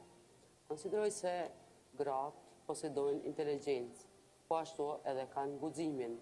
Akterët e ndryshëm do të punojmë jashtëzakonisht shumë që të eliminojmë këto barriera dhe të sigurojmë pjesëmarrje të barabartë të gjitha grave dhe burrave në procesin e dialogut. Kako bismo podržali žene u njihovim karijerama, vrlo je važno njihovo umrežavanje i delovanje unutar različitih udruženja i organizacija. Sa druge strane, zakoni i propisi su vrlo važni. Međutim, možda je i najvažnija edukacija dece i omladine u razbijanju rodnih stereotipa. Punoni që të kemi përfaqësim të denjë në të gjitha ato pozita që na takon, sepse e drejta e jonë është të jemi atje. Prandaj, shfrytëzoni, na keni për krah dhe gjithë duhet ta kuptojnë. Barazia gjinore duhet të jetë pjesë e çdo pozite, çdo përfaqësimi dhe çdo ngritje të zërit.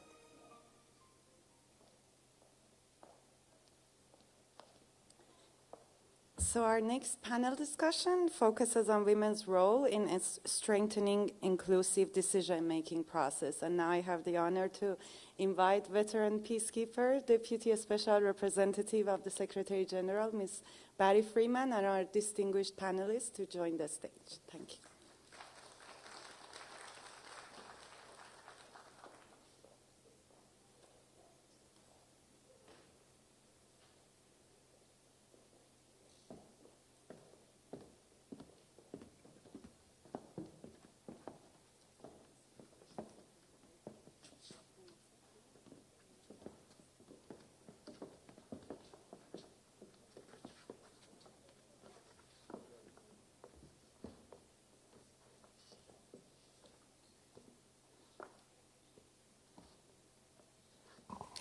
Okay, this is a big microphone. Get this sorted out. Good afternoon, everyone. Very pleased to have President Yaryaga with us and SRSG that you're here as well. Distinguished guests. It's not quite, the audience isn't quite as large as it was earlier today, but I think that we can say that this is the real activist hardcore of women's empowerment. So I'm very pleased to moderate this panel. Let me start with introducing our panelists. I'll start with the man who's anchoring the panel today, or as my anchor, Mr. Miodrag Marinkovic, the Executive Director of the Center for Affirmative Social Action. And then we have Ms. Vitoni Veliu, the Executive Director of the Mitrovica Women's Association for Human Rights, Ms. Lulieta Demoli, Executive Director of the Kosovo Gender Studies Center, and Ms. Mimosa Gavrani, Executive Director of the Kosovo Advocacy Group. This is a great panel of activists and champions, and I'm really honored to be here to be moderating with you or for you. We're here today to honor 22 years of Security Council Resolution 1325. 22 years. Some of you here may even have people who are that age or even younger, and only know a world with this Women, Peace, and Security resolution that has shown through these years, through data, the importance of women's participation. It's shown the importance of women's participation in peace processes, in governance. We know that equality for women leads to greater equality for everyone. And yet, the challenges of the implementation of 1325, the challenges of women's equality are with us everywhere, in Kosovo, but all around the world. What we'd like to do, and we spoke beforehand, what we want to do with this panel after the really eloquent speeches and the richness of the previous panel is to drill down into some specific examples of addressing the challenges of women's participation, providing some recommendations. One of the goals of this event today is an outcome document with some recommendations that those of us who are here, the after lunch crowd, the activist crowd, we all have a responsibility to help take this agenda forward. And then just to quote something that Karen, Swedish ambassador, said today, I liked it very much, about talking about the ingredients of a cake and how important gender is an important ingredient in this global cake. So I think one of the objectives of our panel is to bake a better cake. So with that, I will start with my first question, and this is to Luleta. Sort of going to again, challenges of 1325 implementation, which are, broader than the slogans that we often talk about. It's really, we need to understand, every context is different. So to really understand a little bit of the historical, the cultural barriers to participation, and even, as I think someone in the previous panel referred to, even in the governance structures, whether it's political parties or institutions. So to talk a little bit about what are those key obstacles in decision-making processes, and how do you see overcoming them? So over to you, Luleta.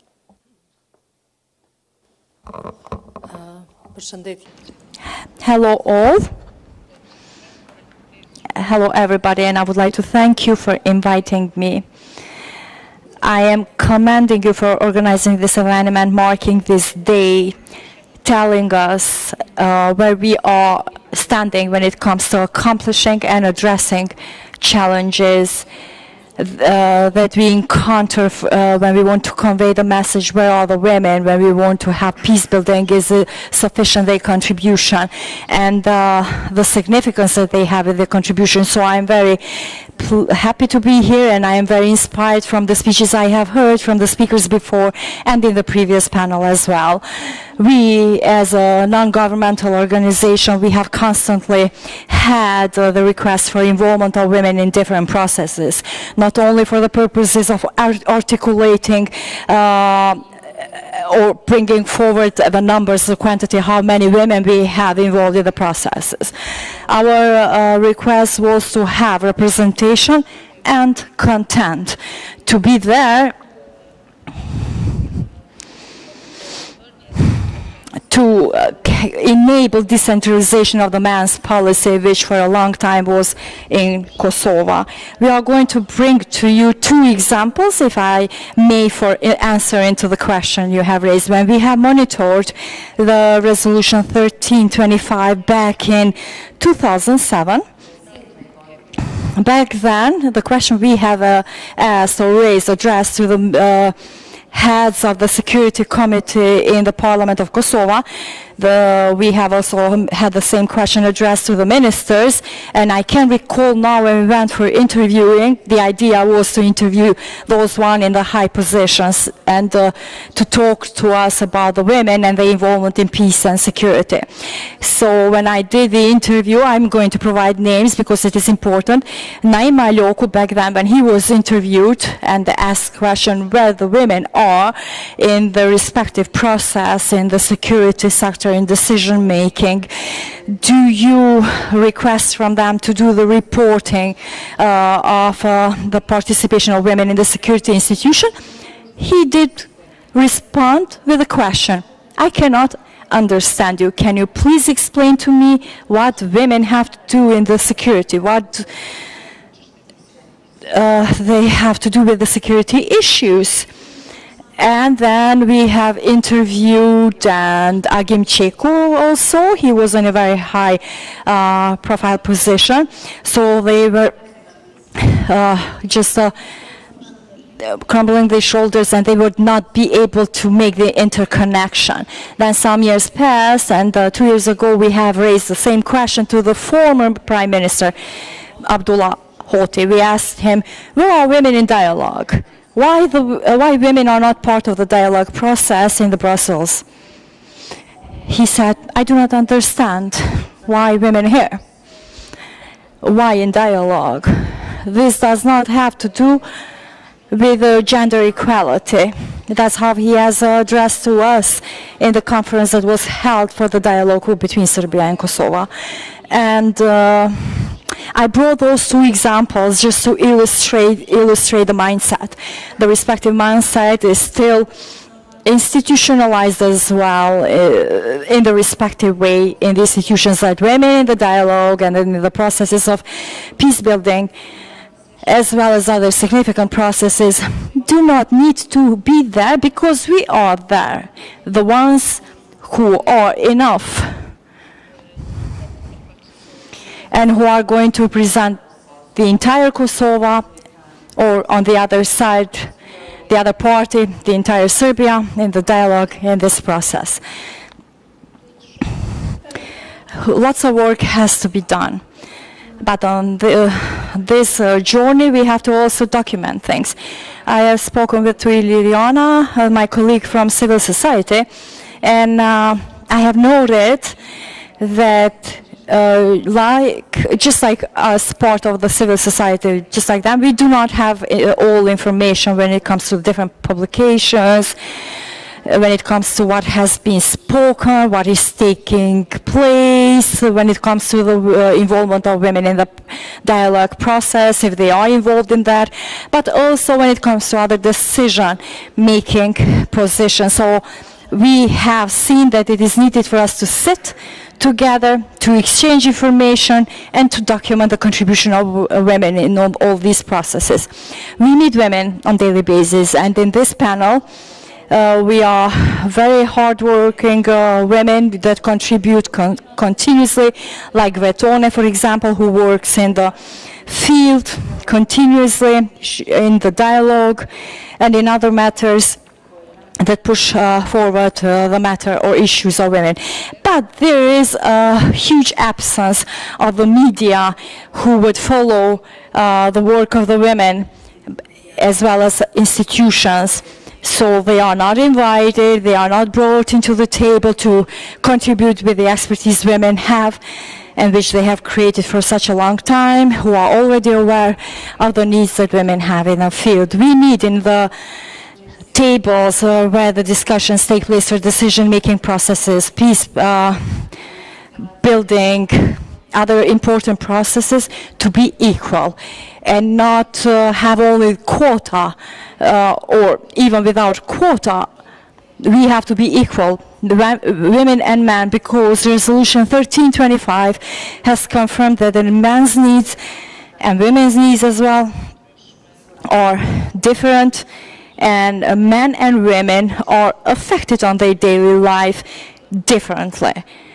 And they have different requirements, different needs. Therefore, women's voice has to be heard in those tables, and we also need bigger pressure by different international organizations as well, which provide at least a dialogue between Kosovo and Serbia, to have it as a permanent request from their side, where are women.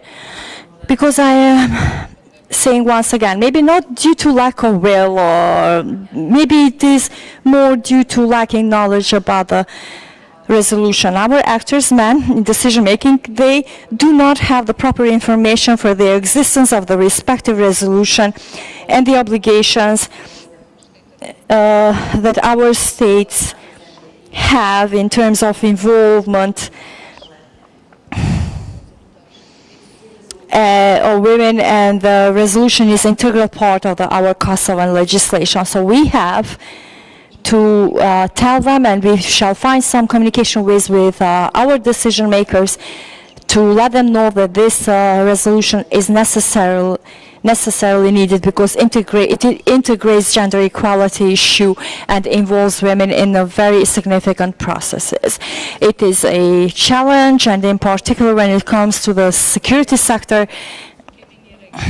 we have kind of regress. Women who want to become police officers, we have obtained information that there is not of that much great will from women to be part of the or get involved in this profession, because not needs and the matters related to women are addressed. And for example, maternity leave is pretty difficult for the police officers who are women to have it.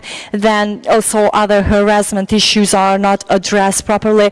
Then discrimination on gender basis is not addressed sufficiently, as well as in other security sectors and diplomatic ones. There is not a proper transparency if there are going to be women involved, as the law on gender equality says or stipulates. Now, of new diplomats, we are going to have recruitment of women who are going to serve as diplomats. And it is very important to involve them and engage them in the diplomatic level as well. And we do not yet have accurate information what is occurring in this regard. Another huge challenge we are encountering here in Kosovo when it comes to the decision making in the boards.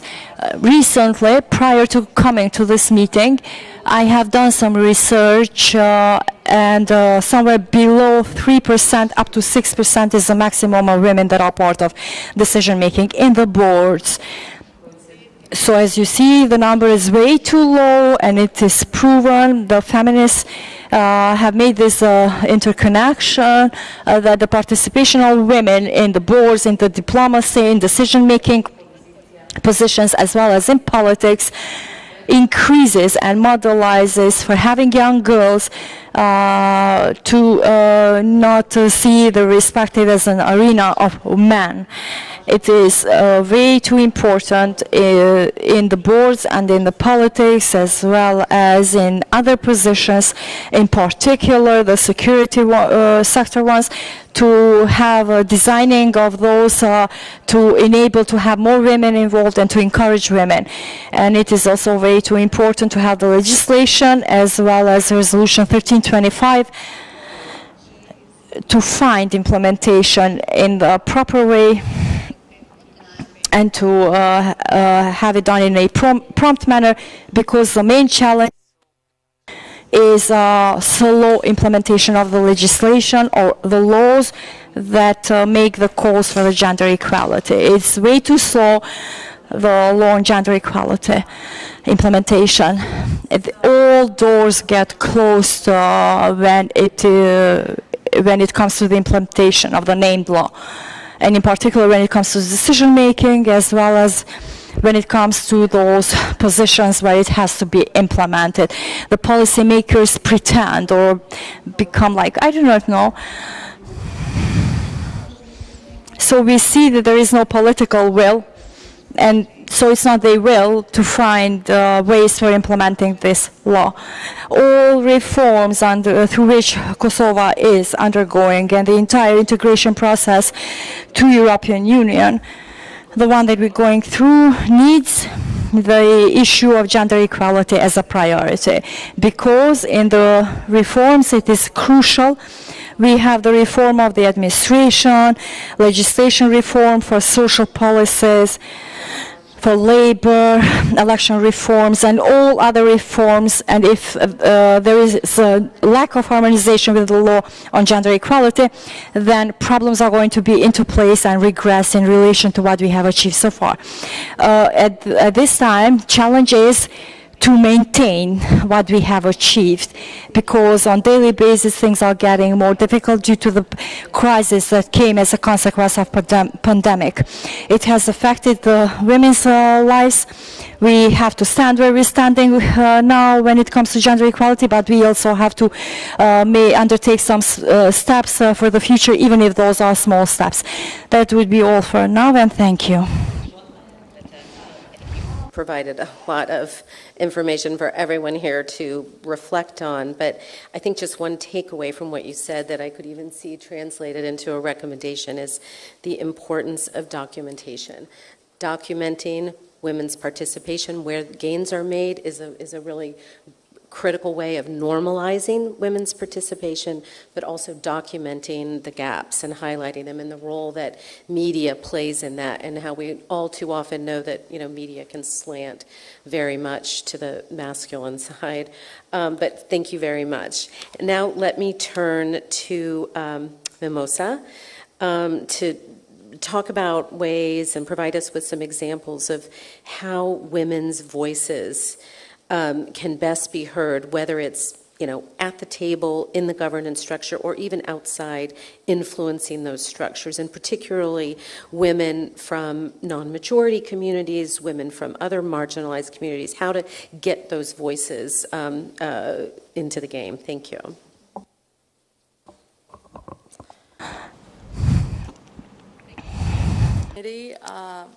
Dear SRSG, dear Madam President, former Madam President, dear guests and colleagues, thank you for this opportunity. For us, for me and for the community that I represent, for Roma, Ashkali, and Egyptian communities in Kosovo, it's crucially important to be part of important setups and tables.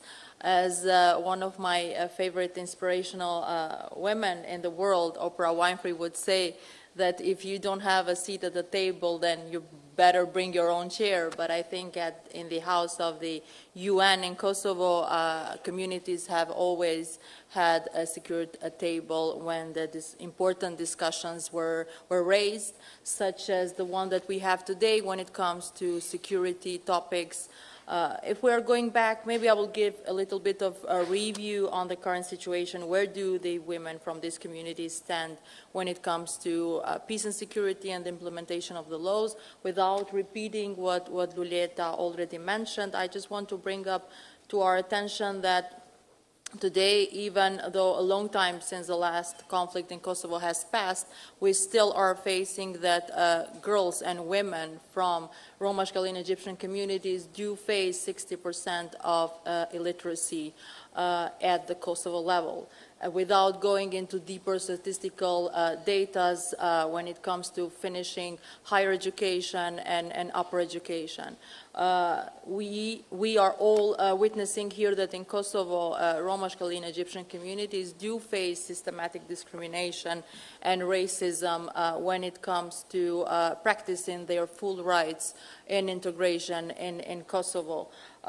It is frankly, if we mention the social aspects that are sort of triggering the communities when it comes to full integration and having the rights on decision-making processes, such as I mentioned education, employment, social inclusion, health, and all the above that are crucially important to be part of the system.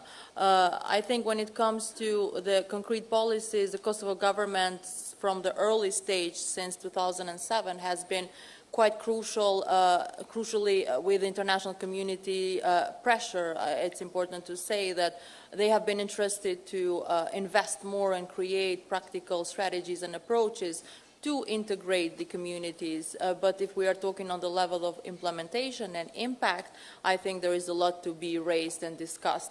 This leaves us enough space to say and sort of conclude that there is a huge need in Kosovo to create concrete platforms and approaches for vulnerable communities to be integrated into the system, either in a regular system of a simple citizen where they can practice their full rights, or being vocally active in decision-making processes such as politics and so on. Ludieta has also mentioned important political aspects such as dialogue that is quite an important topic in Kosovo. I think that so far there are several topics when it comes to vulnerable communities that are not being raised, and I have seen quite surprised faces around if we talk about addressing issues of minority women being part of the table when we are discussing about dialogue, because it is important that will directly influence the dealing with the past process, which is again a new topic and new in Kosovo, that no one is not opening it as such because it's highly sensitive and we do need to create a safe and proper environment. But I think we do need to create, again, proper conditions that will give each and everyone enough space to address the rights and at the same time create practical approaches. So I'll stop here and then I'll follow, just not to take too much time. Well, thank you very much. But since you didn't take a lot of time, I'm going to ask a follow-up question, and it's a personal one, and I don't mean to put you on the spot, but how, you are on the spot, you're in the spotlight already, but how did you find your voice?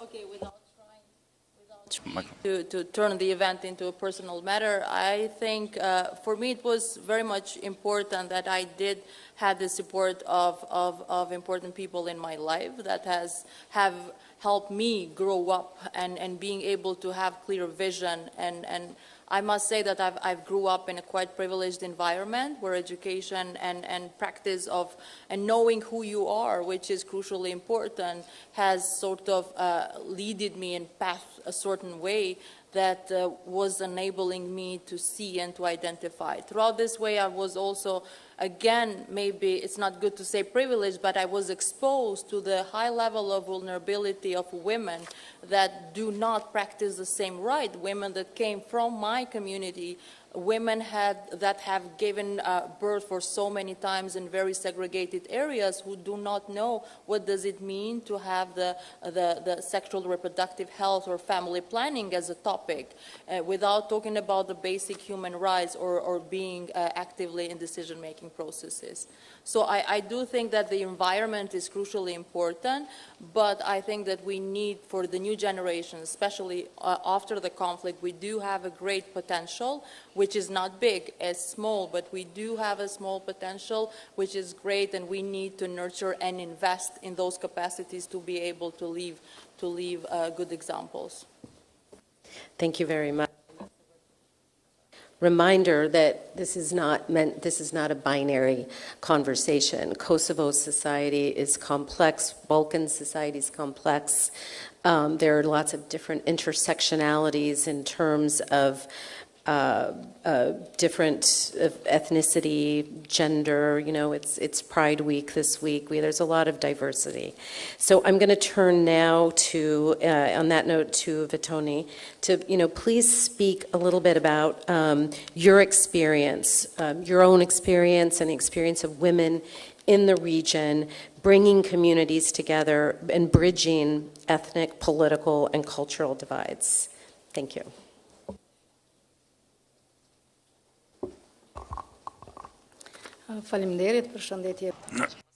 Thank you and greetings all. It is a pleasure today to share our experience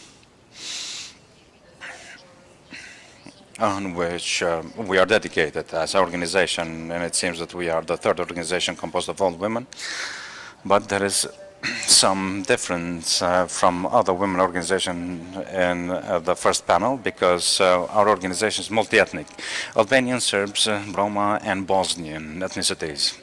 We are a small Kosovo inside our office, and mainly we operate in the northern part of Kosovo, covering 7 municipalities, but mainly maybe focused on 4 northern municipalities of Kosovo. And our program is based on Resolution 1325 altogether. So we are working on enhancing participation of women in decision-making and also in peacemaking processes. We all know that in the northern part, election started in 2013, much later than in the rest of Kosovo. And we have seen then it is necessary for us to focus on the campaign and to organize a workshop with women with 4 northern municipalities, Levenčan, Zubin Potok, Leposavić, and North Mitrovica. And we raise the awareness of women because elections go differently. Women are nominated in a different fashion compared to the rest of Kosovo. And the idea was to have them see that they have to be part of decision-making in their respective municipalities. Although, fortunately, we have had a chance to see 2 women mayors, in fact, presidents of the country, but we never saw 2 women mayors at the same time. In the northern Kosovo, we have a small representation of women. In Leposavić and Zubin Potok, we have 2 women. In North Mitrovica, in fact, and Leposavić, we have 2 women who are deputy mayors, while in southern municipalities, such as South Mitrovica and Vuštri and Skenderaj, we have 3 women who are president of the parliament, while we never have more than 4 women who are municipal directors. And this is a consequence of missing willingness of, I don't know, management to say, or the leadership of political parties, because they decide who will represent who. And the mayor nominates, but again, coalitions, they work things out and then they establish the government. So as a result, we have not many women in decision-making processes. Since 2013, we've been working with women quite a lot. We organize workshops, various trainings. We have had an UNMIC project with UNMIC, which opened doors, in fact, opened doors to women in politics. And through the project, we have had many workshops in these 7 municipalities, and then we continued with a project supported by Kosovo Women Network. So, members of our activities who even ever thought to be part of decision-making circles, but with our push, we made them see the need and their capabilities and use their abilities to make it to the election list and then see what will happen. And trust me, out of 2, one from Democratic League and the other one from AAK, I think, they managed to become part of decision-making circles through the seat that they have acquired in the assembly. And also in the northern part, we had 3 women who were continuously with us. We followed them through, and one since years is assembly member in the northern part of Kosovo. They still continue, nevertheless, dialogue with these women, say what we try, except that we want more women in decision-making circles. The idea is also to promote interethnic peace. We have started an internal dialogue inside our office with communities that are represented in the office, and through this genuine communication that we have established inside an office as a smaller community, then we have transferred to our participants in our events. So we started building a bridge, a dialogue of communication, a friendly one between assembly member women between the municipalities in the north and municipalities in the south. And since 2014, they are always part of our activities, disregarding the events. And in addition to activities, they started establishing some friendship between themselves, and they, even outside the events, they meet for coffee or whatever they have to meet for.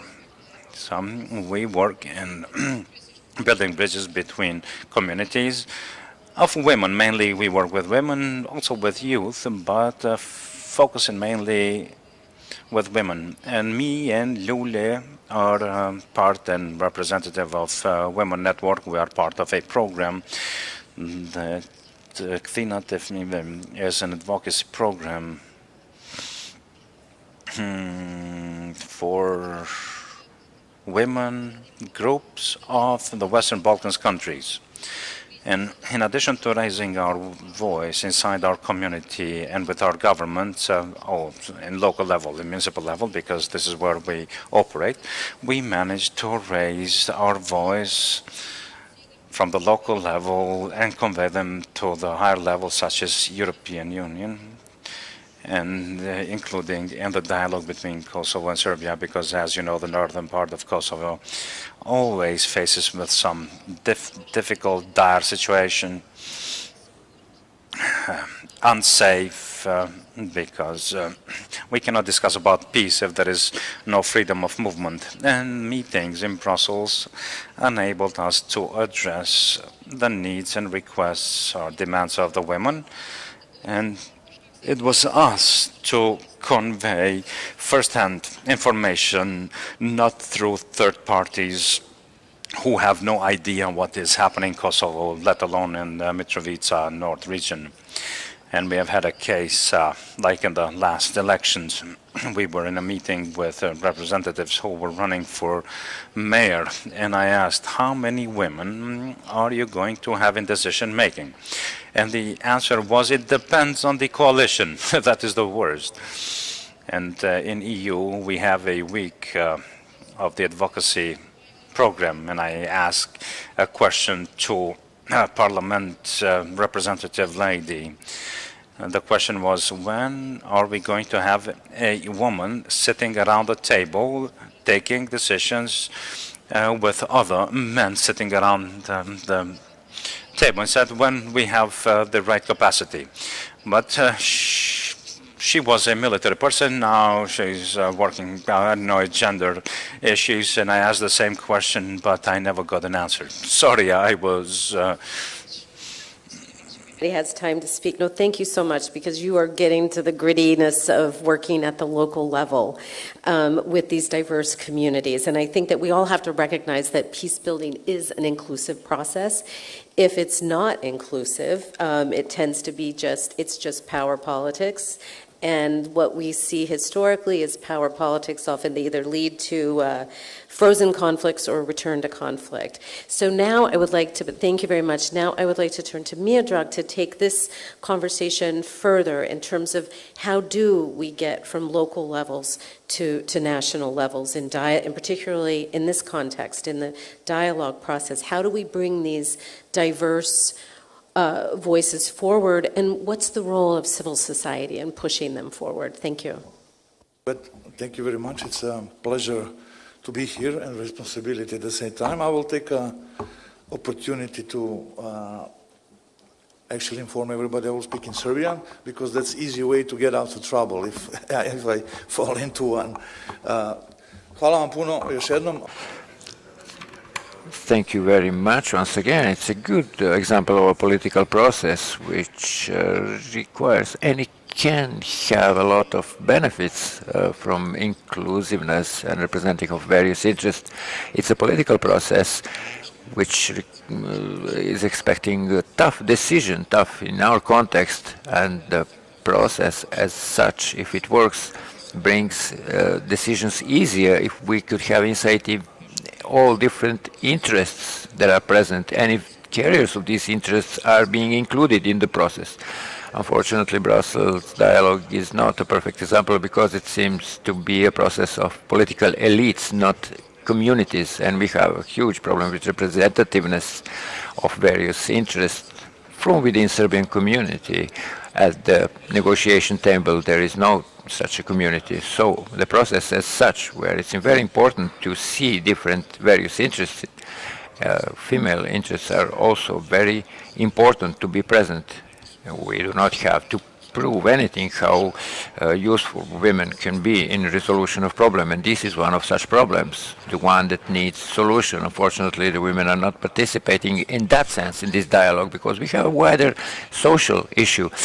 In order for women to contribute to Brussels dialogue or any other process where conflict is being resolved, what is necessary is for them to have power to decide on things. This power of decision comes from equal playground for political participation, for participation in elections and obtaining political representation to the position where such a decision could be brought. And equality in access to political functions and representations come from emancipation of the society, but we unfortunately are not such a society that we could say that women are equal in political representation as men. We have a lot of internal problems. We have these gender stereotypes where there is majority of the society convinced that women are simply less ambitious than men, which is false. But I've read and research where there's same conviction in 36% of citizens of European Union, the most democratic association in human history from our view. So, to have meaningful participation of women and their full contribution, it is necessary for society to provide equal conditions, equal playground for women to participate in decision-making processes. So, to resolve not only gender stereotypes, but to erase these traditional gender roles, then unequal access to education, to employment, and in these conditions, as they are now, the women simply do not have equal opportunities and possibilities to reach the same places as men and to represent their own interests, even though we agree that women do that part better. Second, if we're talking about Brussels Agreement as a process where if we all put aside all these phrases, this is a process which in reality accommodates an integration of Serbian community into constitutional system of Kosovo. If this is that kind of process, it is very important to talk whether in Serbian community exists some democratic representativeness in decision making, and in practice the situation is much worse than in, as much as I can see, in Albanian community or in the region. Within the Serbian community in Kosovo we have plentiful of examples. For instance, political representatives of Serbian community have participated in 3 rounds of local elections in 10 municipalities. All in these 3 times they have 29 male mayors and 1 female mayor right now in Gračanica. So they have this traditional role, you know, women could be a deputy, and there are some other roles that are following these stereotypes and this perception what are women good in.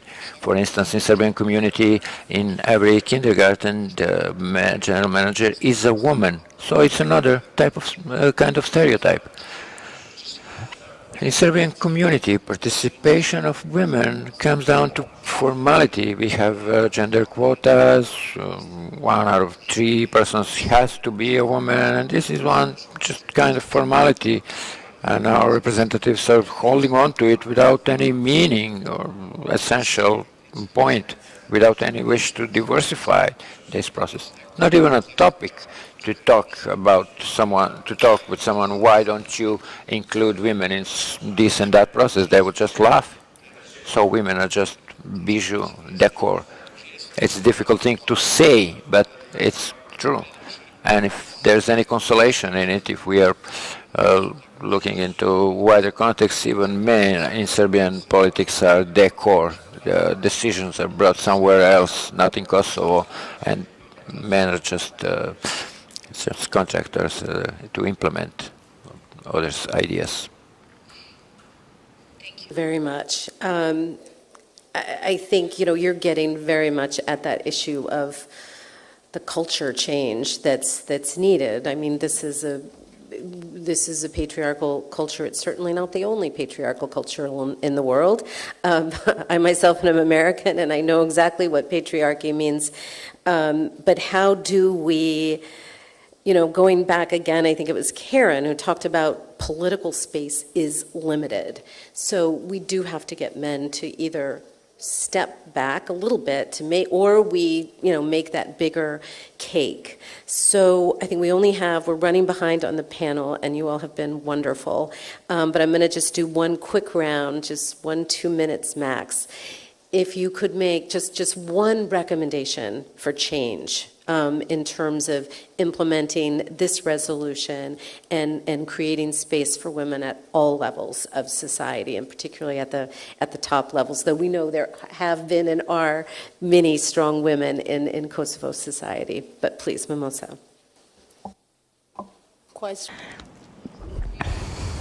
Well, with that being said, the cake idea has been mentioned quite a lot today. I don't know why, but I suppose to make a good cake, we really do need to have good ingredients.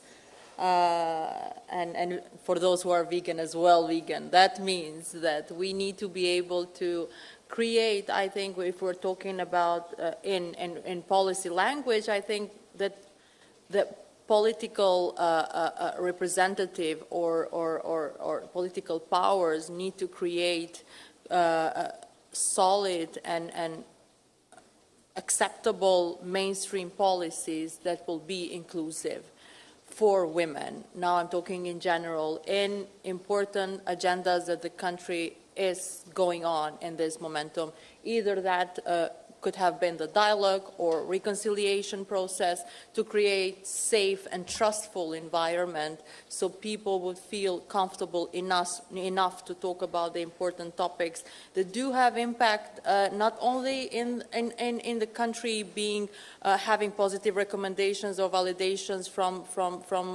the EU or any other leading party, but it is important that it will have a direct impact into people's life. It will invest into trust, well-being, solidarity, and diversity. I think that will be all what I would like to end this part of the panel. Thank you.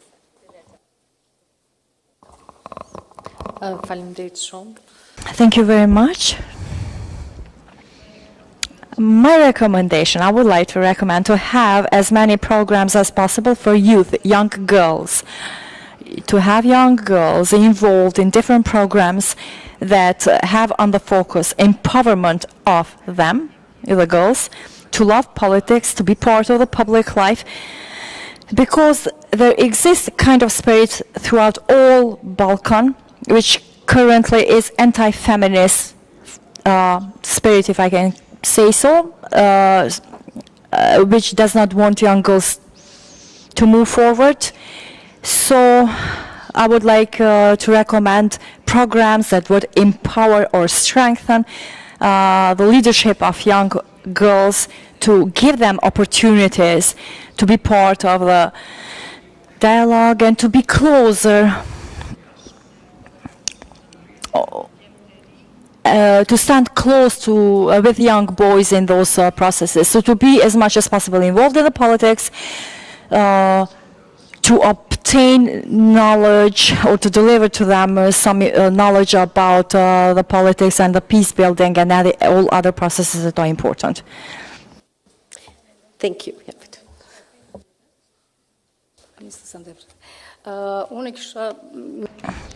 In my opinion, on the other hand, since I work on the local level, and we know that local level is way too significant because everything starts from the basis, and any kind of the policy that is done on the central government, the basis was municipality. Those came from the local level.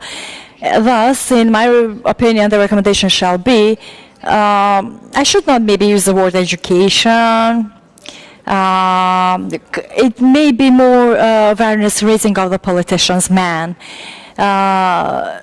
So they will take more seriously the resolution and all other laws. Trust me when I say, last year we had some kind of survey with the inter-border project with Bejanik, an organization from Serbia, and the project is related to the dialogue between Serbia and Kosovo and participation of women in it. And within that, one of the questions that we had was regarding the protective mechanisms for human rights and for the entire mechanisms that are related to women. Trust me when I say not even one of them had any idea.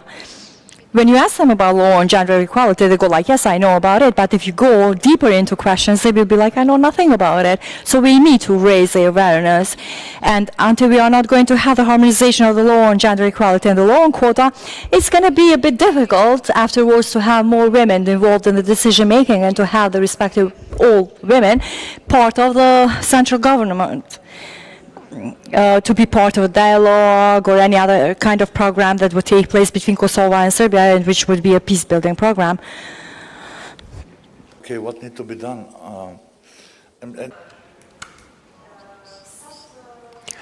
Mnogo puta govornik kaže da muškarci treba da se povuku malo, da ostave mesto ženama. To neće da se desi. Morate da prisilite muškarce na to. Ono što treba da se radi jeste snažan pritisak društva u osnovi, u zajednici. Treba da se poveća uključenost civilnog društva da bi se iskorenili te pojave rodne dominacije i da se ekonomski osnaže žene i tek će onda žene biti dovoljno snažne da mogu da ravnopravno učestvuju. Znači to je jedna stvar, taj društveni pritisak. Drugo, trebalo bi da postoji afirmativno, pozitivno zakonodavstvo. Mnogo puta je pomenuta danas ta rodna kvota. Pominje se to na pozitivan način, ali za mene je to diskriminacija. 1 od 3. Zašto baš 1 od 3? Zašto ne svaka druga u lokalnoj skupštini da bude žena? To bi bilo afirmativno zakonodavstvo, da se ugradi jednakost u zakon i onda ćemo imati različite instrumente da sprovodimo taj zakon. To bi bio jedan primjer, negde sam čitao, možete da me ispravite ako grešim. Rodna kvota, 1/3 je na lokalnim izborima 2001.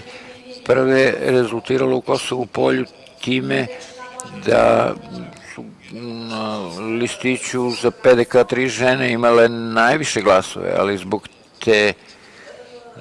te rodne kvote jedna od njih je morala da se skloni u stranu. Znači ta pozitivna mera je pretvorena u diskriminaciju. Znači afirmativno zakonodavstvo uz učestvovanje žena je naš sledeći korak. Thank you very much. Thank you to all panelists. I think one of the key takeaways is whether we're talking about cakes or tables, it's build bigger ones.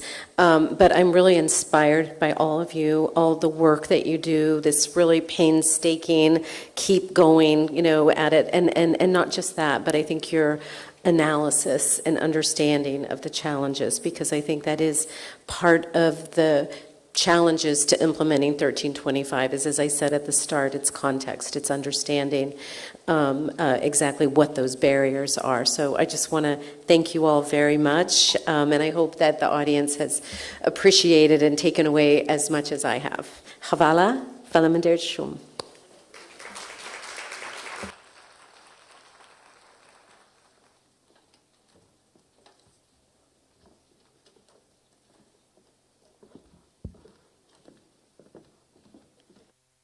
Thank you, DSRC Freeman. Thank you, distinguished panelists.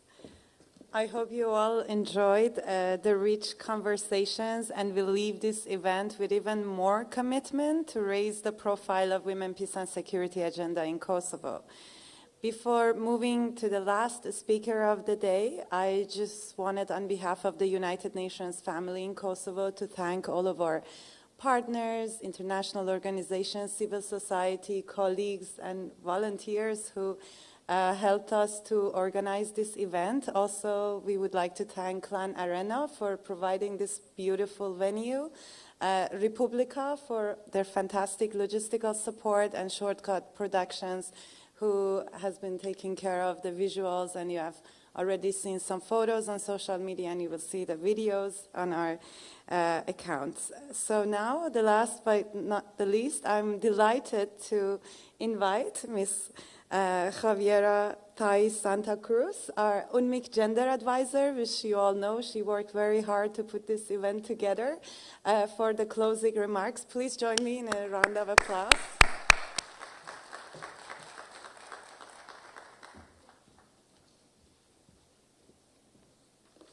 And I also need to do this every time. So, dear honorable guests, it has been a lovely pleasure to have you here with us. I would like to thank all speakers, panelists, participants for their great contributions. There will be an outcome document and short video capturing the day proceedings, in addition to the illustrator who has captured all this. UN Global Open Days on the Women, Peace and Security agenda provide a powerful platform for all of us. And it helps us to better understand the progress we have made so far, how far we are lagging behind, and what we can do to improve.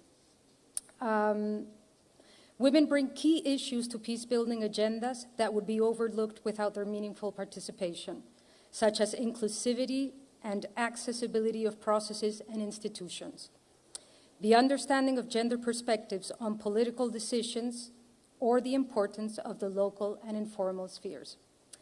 And yet, women continue to be excluded. To overcome resistance, we all need sustained efforts.